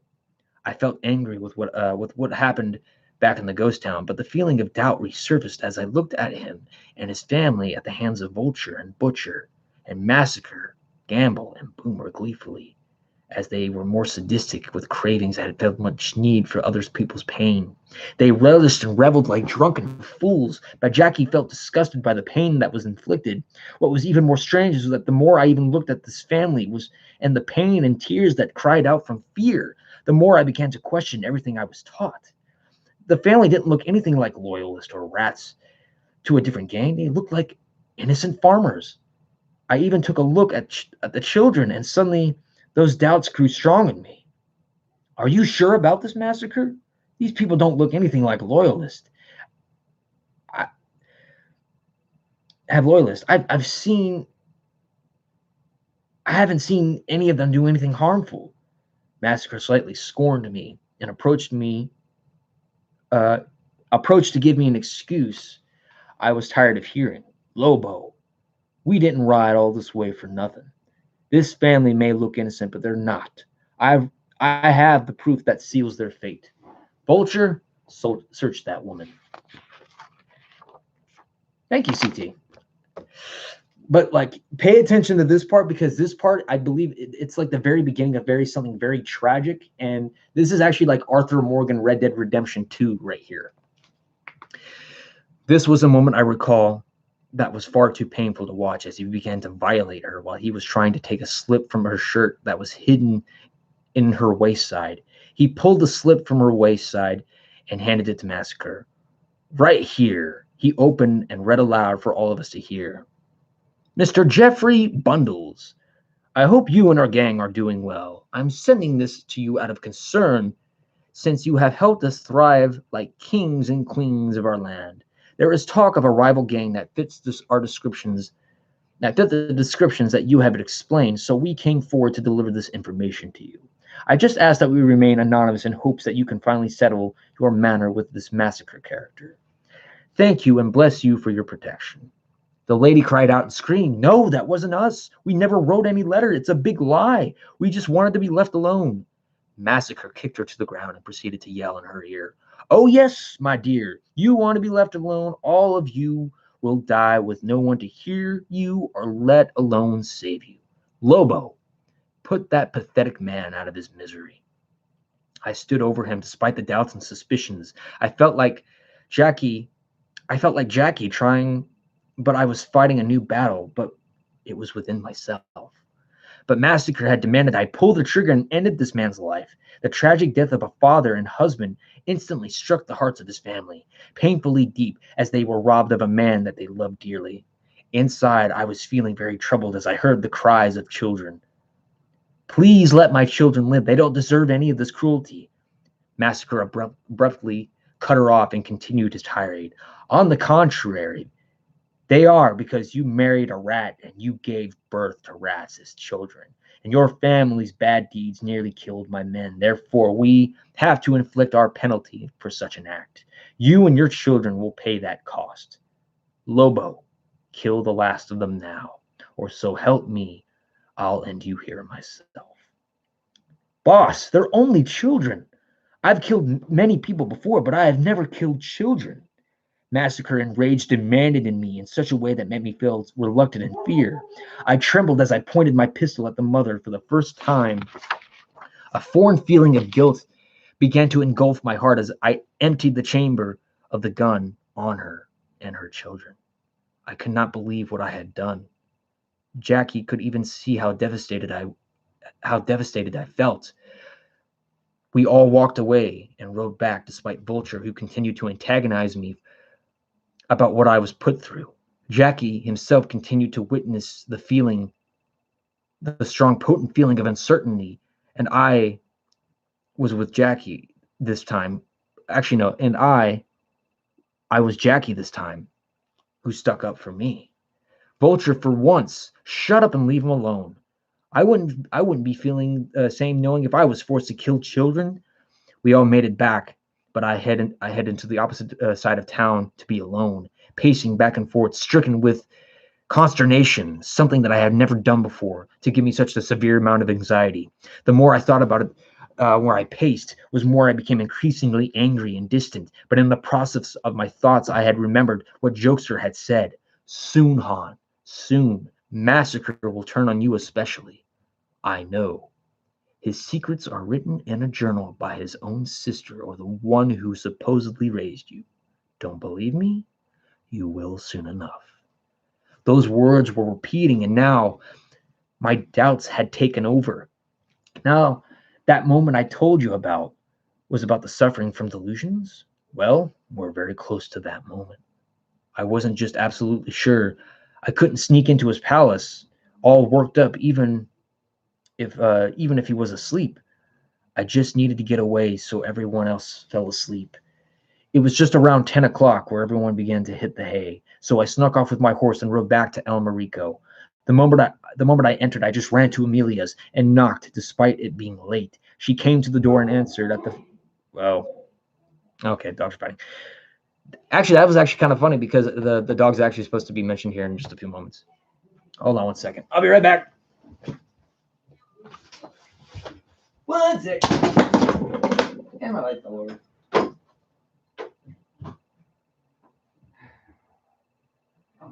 Get up here. Perfect. Come on. You gotta go in here. Silly cat.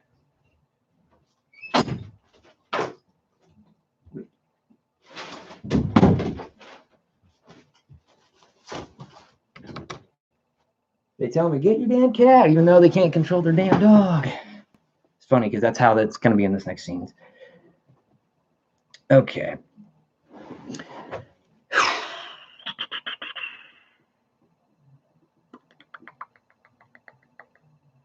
Okay, here we go.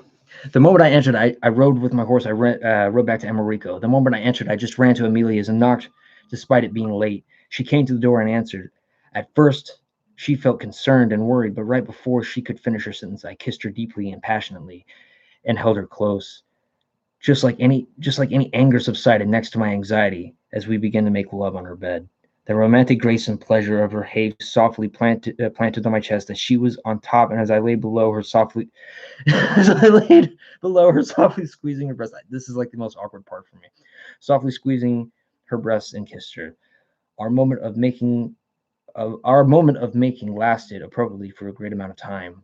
When we finished, we laid together holding each other. The dog stayed in the corner asleep as I was holding Amelia, not ever wanting to leave her or let her go. But reality had different plans. The next morning had dawned. The light had dimmered through that woke me and up with her next.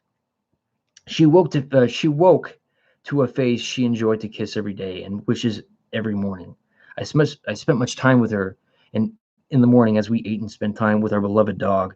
The troubles and memories of my sins had temporarily left my mind, but at this point in time immediately resurfaced as an unexpected visitor had entered Amelia's home. Well, well, well, Mr. Soft Heart. Looks like you picked out a fine woman indeed. It was Vulture who decided to drop by.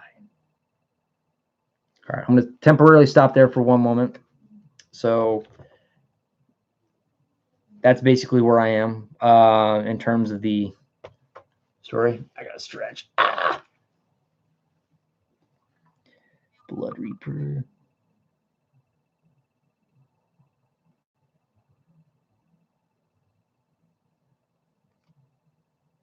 Gotcha.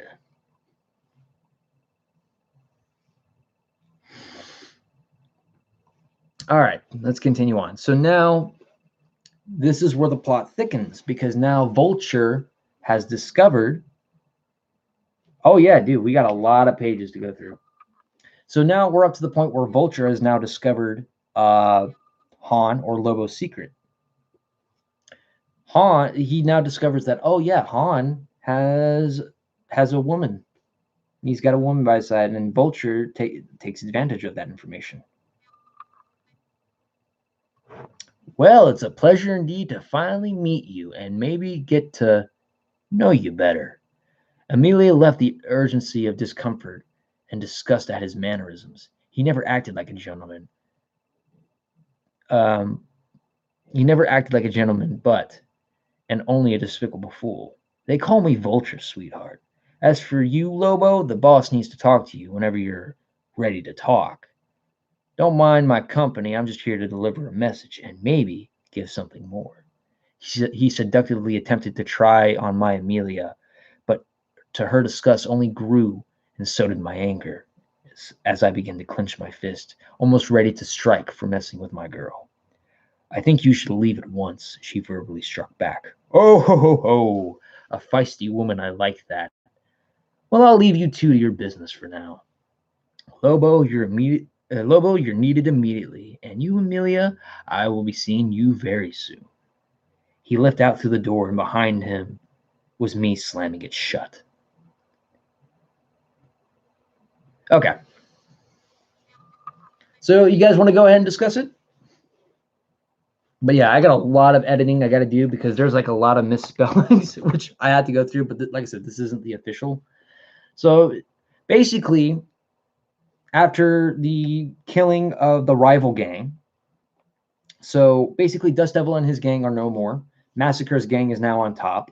But after Han, Burton, or Lobo learns of Jokester's betrayal, attempting to almost kill Jackie and to turn on the gang, Jokester reveals to Lobo that, there is some imminent danger. Let's see. So he tells Han that, yeah, you're in danger anyway. Sooner or later, Massacre is going to turn on you. Massacre has something on you. He has something. He's been holding out on you. He's been holding out some information that you haven't known about. And he's going to use it, and he's going to kill you one day. And that's what he tells him. But we'll get to that sooner or later. But we'll get to that confrontational area. But it's now to the point where now Han, or Lobo, is now stricken with severe grief because now he was forced to kill a rancher. Lobo, surprisingly, Firefly didn't actually pull the trigger. Lobo, stricken with grief, kills a man, his wife, and 2 innocent children. Stricken with such grief, he's now beginning to doubt himself. And he's going through some inner turmoil because now he just can't believe that he feels like he's done something evil. He's done something bad. And he's stricken by it. And he runs to Amelia later on in the night. He runs to Amelia and he wants to forget about what has happened. And he makes love to Amelia. He does this because he wants to actually keep a softened heart. He doesn't want to go completely back to the way he was.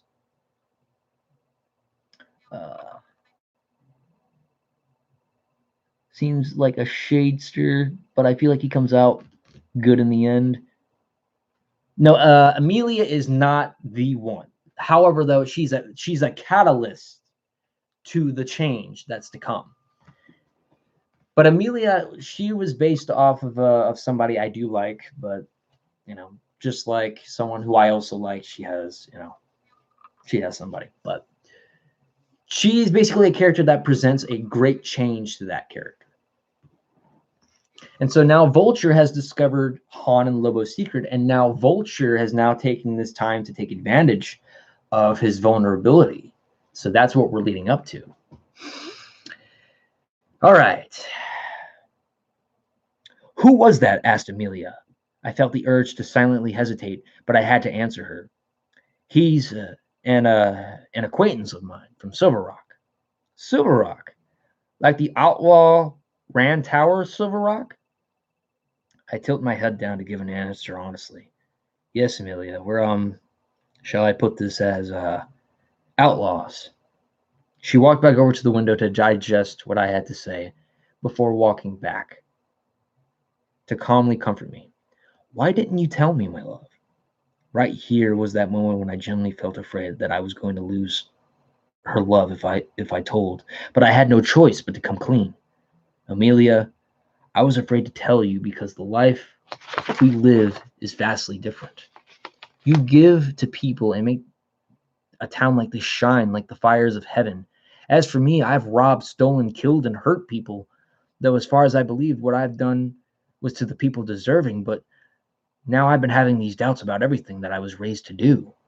She looked into my eyes and continued to stare, but her look was still heartwarming and soothing as she placed her hand softly on my face. I still love you, Burton. And I love you too, Amelia. I just don't want anything to happen to you.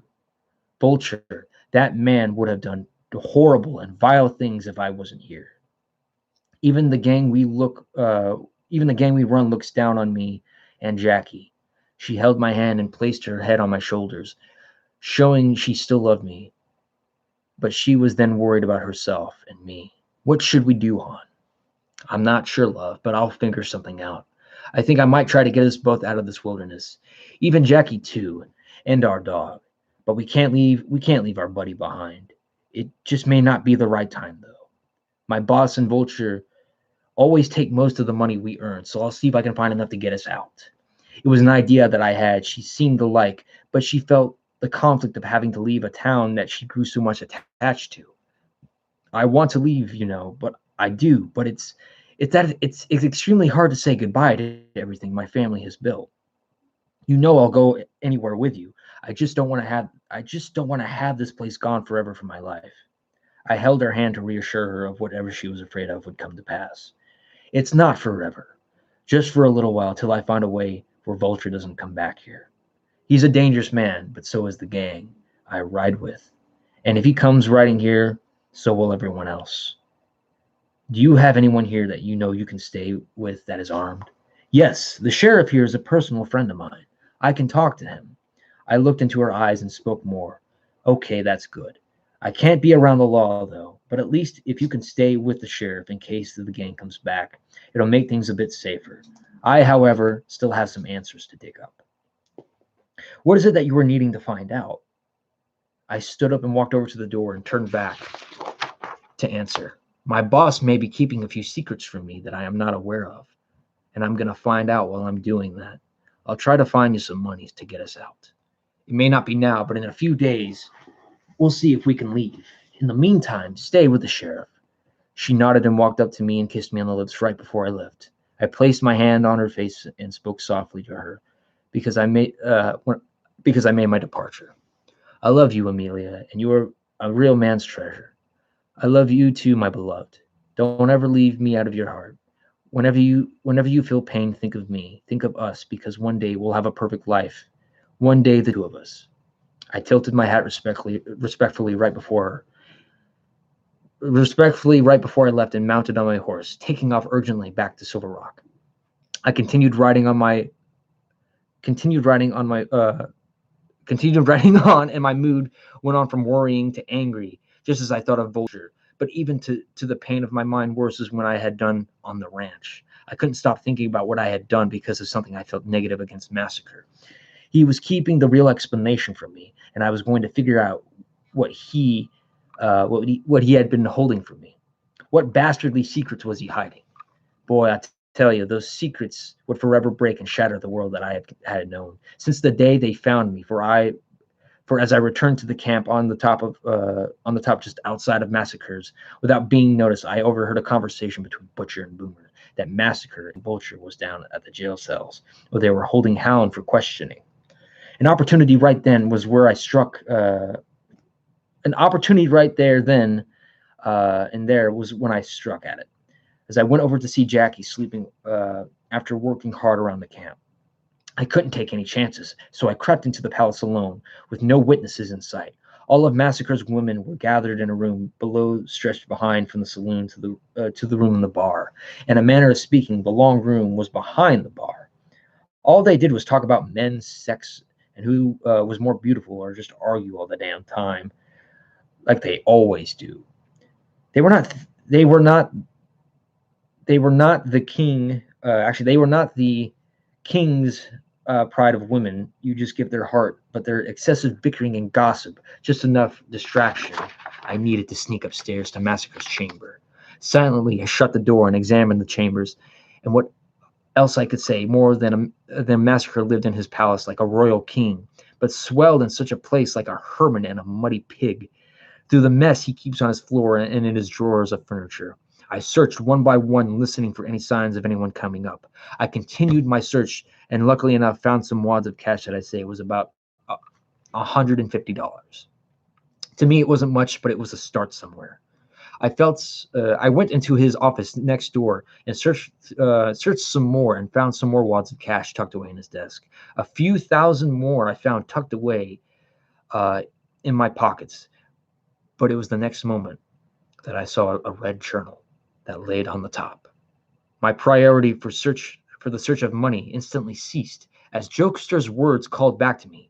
His secrets are written in a journal by his own sister.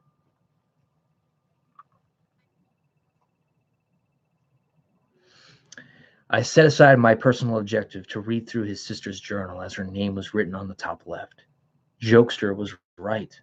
All this time, despite his bitter betrayal that had stung deadly deep more than a snake's venom that killed its victim, only in this sense that he was killed by his own venom of betrayal and fear.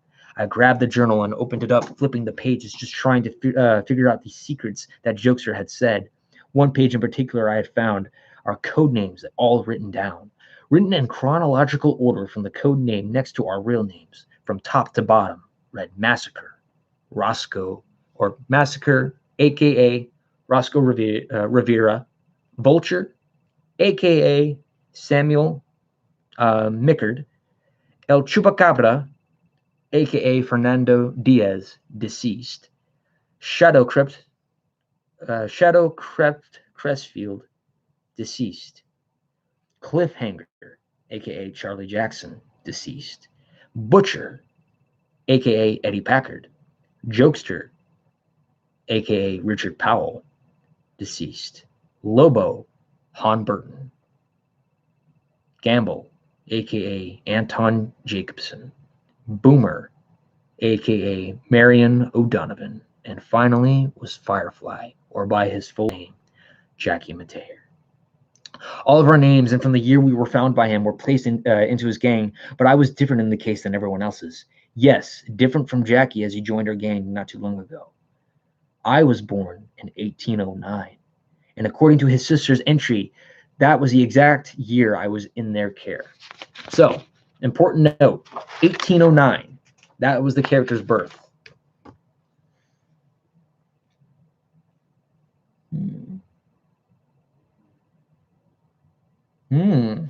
You will see. The mixture of feelings came together: curiosity, fear, unsettlement, and the feeling of being personally obliged by my severe worries and questioning of everything to find the truth of behind the lies and doubts fed to me. Looking through every page and skimming through the words frantically till I found the page that revealed everything to me, the truth that would break my heart or shatter the reflection of my own soul that I once knew. In this page, it was written by Granger herself, and her words written down on the old surface of paper of these words. And I quote, 1809, October 17th, the day both me and my brother Roscoe had ventured into the outer lands of Arving, Texas, into a land of deep trees and a riverbed. We had to lay low after robbing a Deckerton bank when our plans to go accordingly. Killed much eyewitnesses that saw our faces, men, women, and children, including the law that had chased us from the robbery, but we managed to make off with the money. The forest and the piles of rock, we saw 3 people at a campsite beneath the trees. They had horses we needed since the law managed to kill ours, and we were still on the run. From there, me and Roscoe came and ransacked Roscoe, or Massacre. Roscoe was his name at the time. Came in and ransacked their camp while we beat a man and a woman to death while a baby was crying against the violence. The man attempted to fight Roscoe, and he did put up one hell of a fight. He was a determined man to protect his family, but a foolish man to waste his life trying to fight. Roscoe had enough of his fury, and by means shot him in the heart, and he died reaching out to his weeping wife, who I violently held. There I slit her throat in front of him, to see him broken as he was dying away. Roscoe even spat on his body and hung them by their necks from a tree. As for the baby, we took him with us, but only after relentlessly convincing my brother to take him. We rode for hours as he was asleep in Roscoe's arm, and he had decided that the little boy was not worth taking, and so instead, he decided to leave him to starve in the middle of nowhere. He rode to a cliff and saw a pack of wolves not too far, hungry and vicious pack of wolves that my brother had claimed. He left the boy to be eaten as he climbed back on his horse and gotten into an argument with me about the boy. I always told him that an ignorant, naive person could be useful to him. Manipulating people was always our specialty. But before we could settle our argument, one of the wolves was carrying the boy by the cloth that he was wrapped around and brought him before us in front and gently placed him down. The lobo itself had stared at the child. It didn't see the baby as good or hostile threat, but it had a heartwarming effect to it. Not that it mattered to us. We never liked the child. But the lobo looked back at us and growled right before disappearing into the night. The moment where Roscoe had a changed mind and decided to take the boy under the condition that I raised him. And indeed, I did, but I never liked him. He was just a useful weapon to me and my brother. And now, to the end of days, we made him a killer. He will always be one, and whatever we make him, Granger Rivera. That was what she had written these years before marrying Vulture. I couldn't believe what I had just read. My heart was bouncing in every direction. Everything I told, everything I was taught, everything I was taught since I had been with them. They lied. My own mother and father had been taken from me, murdered, and then manipulated me into thinking they had abandoned me. Everything in me felt shattered. Again, I was a bad man, but it felt severe and almost deathly. The severe anxiety and intense grip of a broken man's heart. I fell victim to tragedy, manipulation, and to these bastards' deceits. I closed the journal and tossed it back to where it was and ran out of Massacre's palace through another door that led out. Without any hesitation on where to go, I ran, and I ran so far to where Silver Rock was a bit of a dot in the distance. I knew sooner or later I would have to go back. But for my own personal duration, this new feeling of turmoil and anger began to consume me. All these goddamn years of being a puppet or cannon fodder for such a cruel man. I knew he didn't like me, but a part of me thought at least he respected me throughout the years. I pledged my life and my loyalty to that man, even Granger to herself. But no secret with my broken heart. This spelled wrong. Even Granger herself, but to no secret with my broken heart, I hated the both of them. The anger within me began to ignite the inferno inside. I had to let it all out of me. So when I began to yell the cry of tragedy to the sky, where I can only hear my own echo that yelled back. Truthfully, the more I looked around, paused, I noticed that it was just me standing alone with no one there. That there was the truth about my life. I was always alone, no matter who I was with. 26 years of my life, and now the moment that comes to realization. But it was the time where I would have to it would be a time where I would have to confront Massacre. But I stayed somewhat kindled to a sense of comfort from the only two people I could trust, Jackie and Amelia. Jackie, a kid like me who's lost a father and life turned astray to carelessness of the world, and Amelia, the only woman who pulled me from who I was, even if it wasn't all still enough for me to wake up and see clearly me for who I was and for who I saw.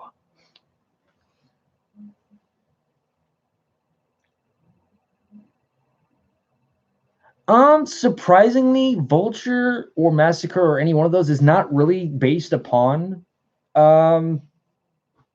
Greg, if you know what I mean.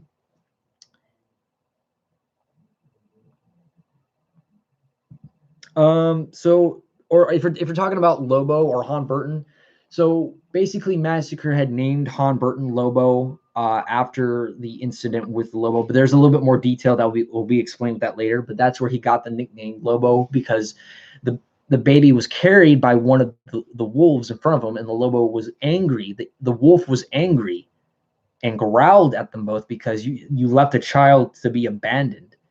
And, being that wolves are certain wolves are supposed to be considered in some aspects dishonorable. In this story, these kind of wolves don't do that. And that's basically where the symbolism of the Lobo is supposed to come in. So yeah, basically Massacre had manipulated this kid to become a killer after killing his parents and manipulating him into thinking that they had abandoned him, and that's basically also more justification of him killing people that deserve to be killed, supposedly. So you might want to hold on to that detail very carefully, because that's where it's going to come in. Lobo, yelled out Vulture. Me and the boss need you and the boys. Round them all up and meet us in the palace. I nodded and pretended to respectfully acknowledge his order, but then I whispered to myself in disgust, "You goddamn atrocious, filthy leech." I marched to our camp and yelled out, "Everyone, boss needs us. Let's go immediately." Everyone rallies inside and seated as the ladies were dismissed back to the big room. All right, everyone. Me and Vulture were given complete cooperation from our new member, Hound, the gold that was taken by the law. Fortunately for all of us, we now know where that gold is hidden. It's just hidden a few miles from here from a small province called the town of Dent, within a bank. Truth is that this can only be a four-man job. Hound will definitely be a part of this robbery as a test of loyalty and worth, since this information has been proven to be very reliable thanks to friends that happen to be in the law.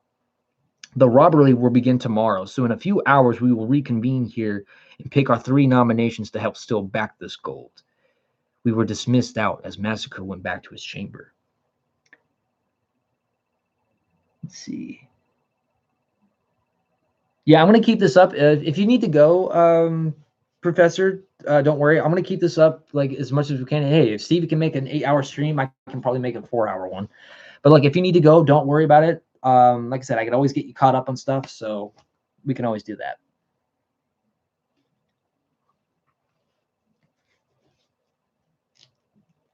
Gotcha.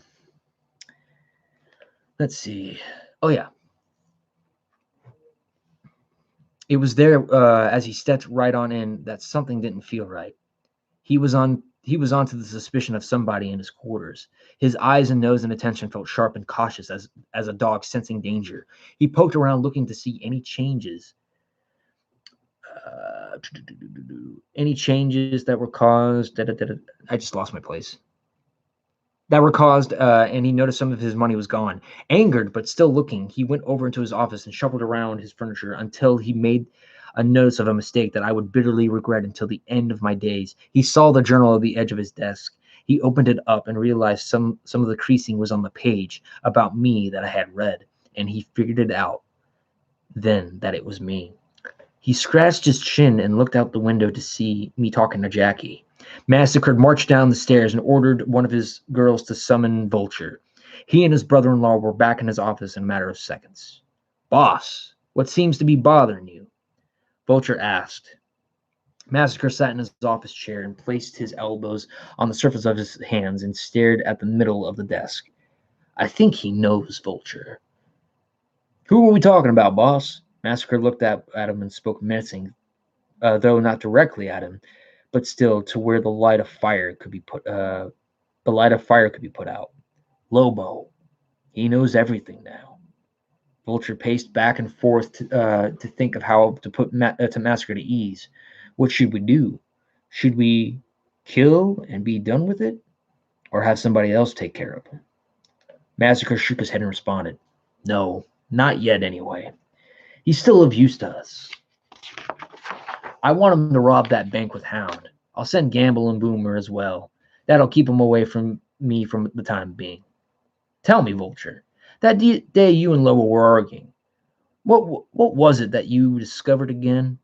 Vulture smiled wickedly from his despicable mouth, tatted from my secret to him. "Well, I do know he has a personal sweetheart down in El Marico. Her name is Amelia or something. Doesn't matter. What does matter is that this woman is what's making him soft. She's obviously his weakness and maybe even the reason why he's softening up or even started poking his nose and things." Massacre leaned back in his chair while he raised his hands, flipping it to where you could see his palms. "Do we know where this Amelia lady is?" "Oh, absolutely, boss. Made a personal trip myself, and I think it's close time to see her again anyway. Got some urges to release." "Very well, Vulture. A reminder, though, my sister may have passed, but if you were still married to her and said that in front of me, I would have shot you or you wouldn't be able to fuck a woman in this town again. Still, you will do no such thing. This Amelia is mine to handle, you understand." Vulture's facial expressions changed from a horny, rat-faced Neanderthal to a bummed-out but nervous coward of a man. "Yes, boss, I understand." I immediately walked over to Jackie as I felt the situation was growing direly. It was clear to me that Jackie and I were just disposable pawns to Massacre. All my life, I was just getting my hands dirty for Massacre. The pain that I had endured and inflicted was for him and the gang, but not once was I tended or reached out to for my suffering. Jackie listened to me close. "I fear we may be deeper in danger than what we had realized." "What do you mean, Burton?" Jackie whispered. "Everything that I have done for this gang and everything that Massacre did was all built on his lies. He did it, Jackie. He murdered my father and he murdered my mother. And he had help from his sister Granger. You remember the one I told you about from the saloon?" "Yeah, I remember. So what happens now?" "Well, to be honest, I'm not sure. I found some money, though. It's not much, but just a few $1,000. But you, me, along with Amelia, and well, we need to figure a way out, and as far as away from here as humanly possible. For now, we'll play dumb and go along with what they're doing for a short duration. Any money you got, you make sure you've saved and stashed it." Before I could even finish talking to Jackie, I was interrupted by Vulture's pestering call to have me talk to Massacre. "Lobo boy, the boss wants a word with you in his office." I nodded and walked back, but secretly inside my heart was racing, and Jackie himself felt unease from the tension going on. Vulture followed from behind and walked up the stairs with me. As I entered his office, I saw Massacre writing in the same journal that I had discovered. He looked over at me and stared because he had known what I had done, but he wouldn't open up anything about it. He too had played my move by playing ignorance to anything happening, a cunning move but deadly and consequential outcome to what would follow.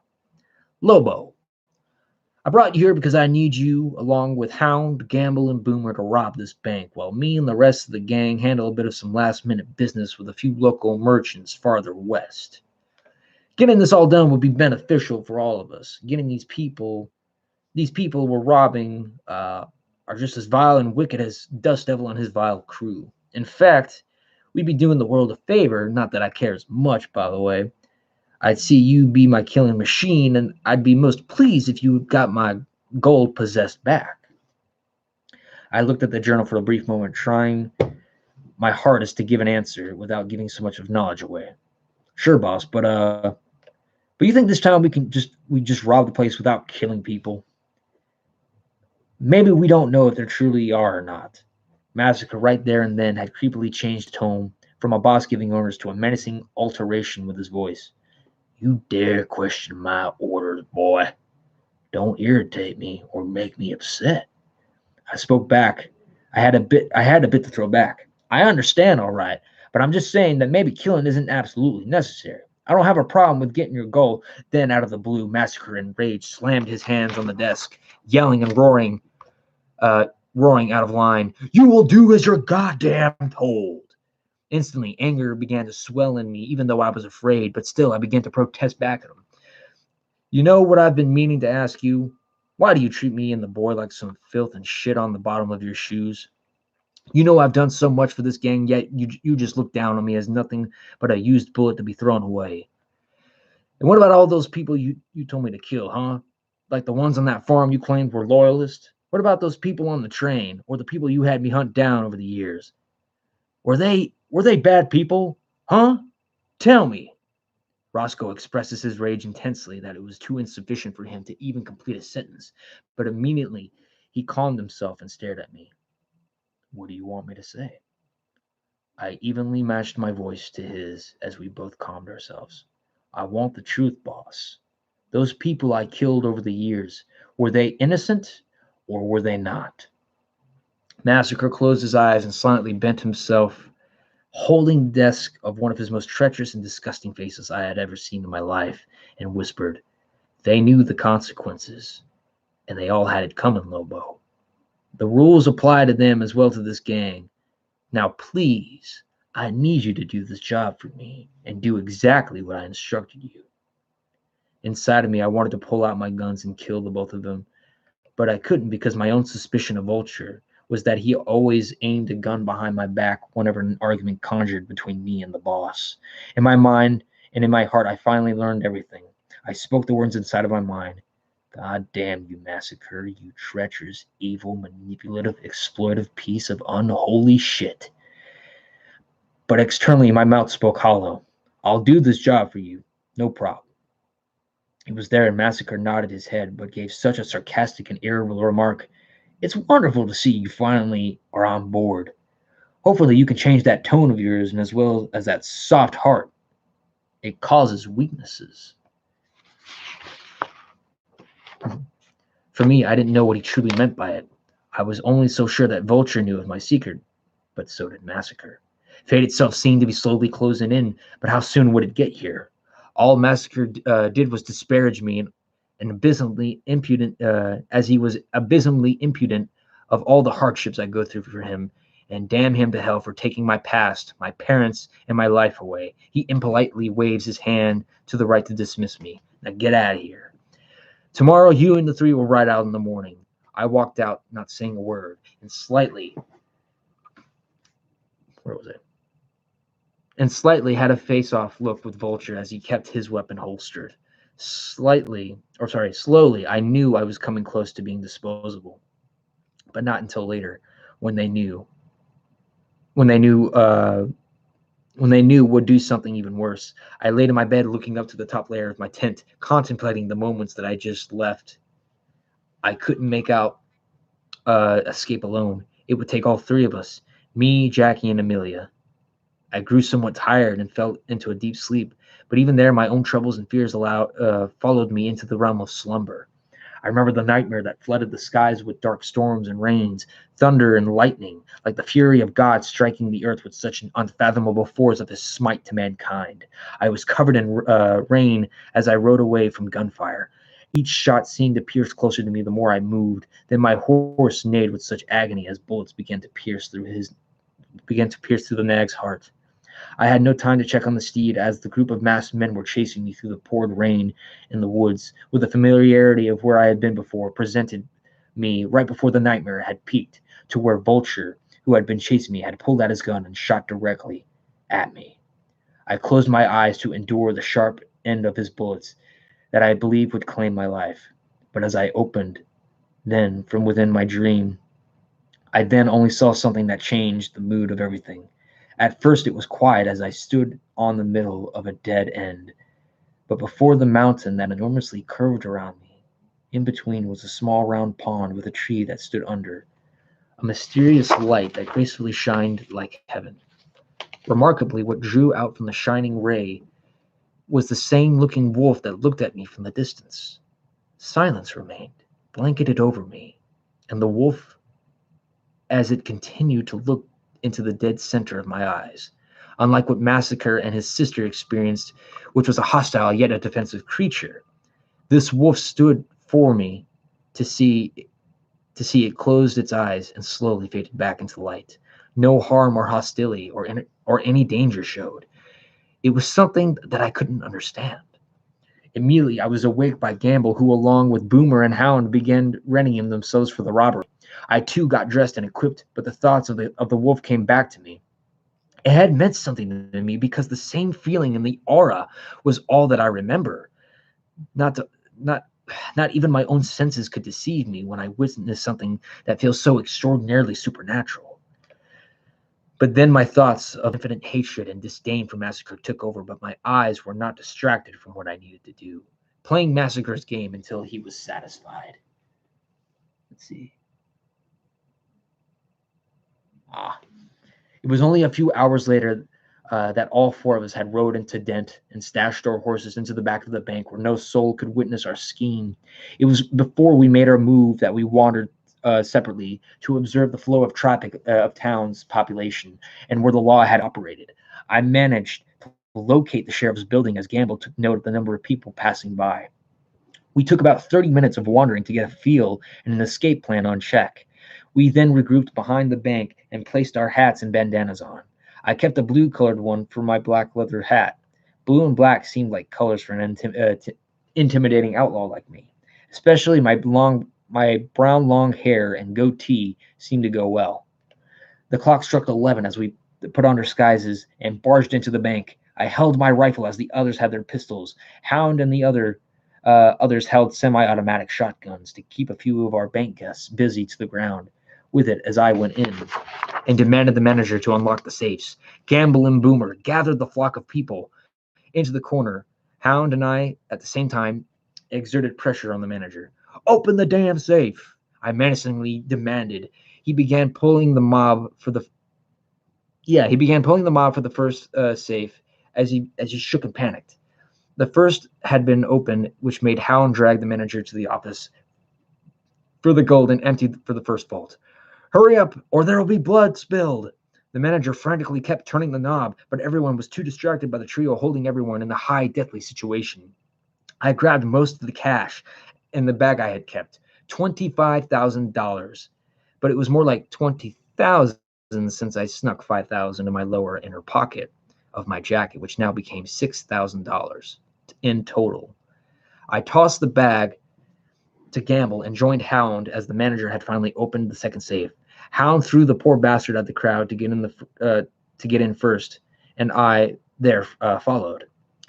And there it was, all that gold shining before us, the biggest fortune that I had ever seen compared to every robbery I've ever committed, and every treasure and coin stolen. Hound looted the left half of the room, and as I looted the right. But there was still much to take. I swapped places with Gamble, and then Hound switched with Boomer to prevent people from making any sudden or foolish movements. After everything I discovered, I didn't want anyone to die, so I spoke out. "Everyone remain still. The sooner we get what we came for, the quicker we can leave, and you can go about your day. No one needs to die over anything foolish. Just stay seated on the floor and we'll be gone soon. Second by second, increasingly became more intense as people outside could see the situation unfold within the bank. I could even hear someone yell, "There's a robbery!" Just right outside, they ran for help. Gamble and Boomer's slow pace of gathering gold was not only costing us time, but our chances of escape. Hurry up, you two people. Hurry up, you two people outside. Know what's going on. But to even irritate me further is when I felt them ignore what I had yelled out. They didn't care, just like Massacre and Vulture and Granger. They never really cared about me. But finally, what I felt like was such wasted time had finally passed through. It was by some stale miracle that they finally had gotten out with the rest of what we needed. With frustration rising, I had yelled out, "What in the hell took you jackasses so long?" Gamble only responded with so much of a smug look on his face, but gave such an odd answer to comprehend. "We've got nothing to worry about. The law ain't gonna do anything to us. We're just as invincible as God against mankind." I knew mostly of what he was trying to do. He was only attempting to discombobulate me and my words of warning, brushing off my frustrations off like it was just some peck of dust on this coat. He was no different from anyone else I ran with, but Hound I've seen felt nervous but determined to get the job done. You couldn't see his expression underneath the cloth of his bandana, but I could see it right through. My eyes were never dim to his appearance, and in some places he too was like Jackie. We all got what we had needed to please Massacre. The gold was ours for the taking, and we were all about to leave the bank until Gamble would do the most illogical and atrocious thing that a man could do. Senselessly, out of a cold-hearted spite, drew out his pistol and killed a man shielding a woman behind him. The unneeded and vile act of pleasurable slaughter enraged me to the core of my soul as I approached him and roared against his vile intents. "Why did you do that? There was no need to kill a defenseless man. He was no threat." But Gamble ignored me, and all of us ran out, only to be surprised by the law down the road riding towards us. Swiftly, with all due haste, we ran back to the bank and rode on our horses and fled town. And as quickly as we could through our chase, we had felt an everlasting, forever, than the ever never-ending illusion of limbo that went on and on. But the bullets that flew by and missed us, the only motivation that it took us to speed up our horses or to flee capture or the possibility of imminent death by the blow of a pistol. But there we noticed just up ahead was a giant basin that had two openings of a path that led into different directions. Me and Hound took the right, Boomer and Gamble took the left. It wasn't until I had realized that we had precisely 12 officers of the law on our tail, that were much more persistent than the apex predator after its prey.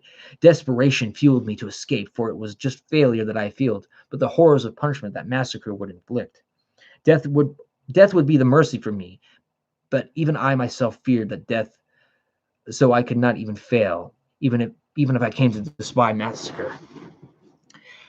For now, I was an unwilling slave to his games. We heard shots fire a long ways on the other side, but it was there where the path had a few feet down from a few height of a cliff. Our horses leaped down and turned, and that's when we noticed a small cave that could fit us deep into hiding. We rode in as we saw half of the law leap down and rode towards away from us. Whew. All right, let's see. You know what? I think we might actually stop right here and we might be able to finish the rest tomorrow. So basically, I'm going to leave a bookmark here. So basically, the bank robbery went according to plan until Gamble did the most illogical thing and killed a man who was protecting a woman that he was shielding, and he shot him dead. So basically now the bank robbery has now gone wrong, and now they're on the run from the law, and now they are pretty much in a pursuit, and they are trying to run away from the law, and they're trying to make off with the gold and the money for Massacre. So that's where we're going to leave it off there. So, gotcha. I will definitely look over that. So we will continue this tomorrow. So yeah, we got to a good quarter of it, which is pretty good. So we're going to continue on from the chase, and that is where more will unfold. So thank you guys for pretty much. And CT, just in case if anyone else comes into the chat for tomorrow and doesn't know exactly what I'm reading, we'll get them caught up to speed with that. Cool that we got to take notes. Very awesome. And like I said, I will actually have to re-edit some of this because there's a lot of misspelled words because I did this all on mobile, by the way. So I got to do the revising and re-editing on this. I want to thank you guys for watching the stream and actually taking this journey with me on this in this story. So we are going to do this for another day. It's going to be for tomorrow because I am off at 12:45, and then I will actually be doing another stream at about 6:45 again, and we will be continuing on. And I hope you guys had fun with that story.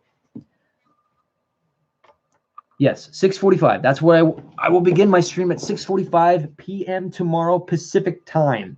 Thank you guys for going with this journey on me for this Western story. We will continue on the other portion of it tomorrow. Thank you guys. I hope you guys have a wonderful night. I will catch you guys later.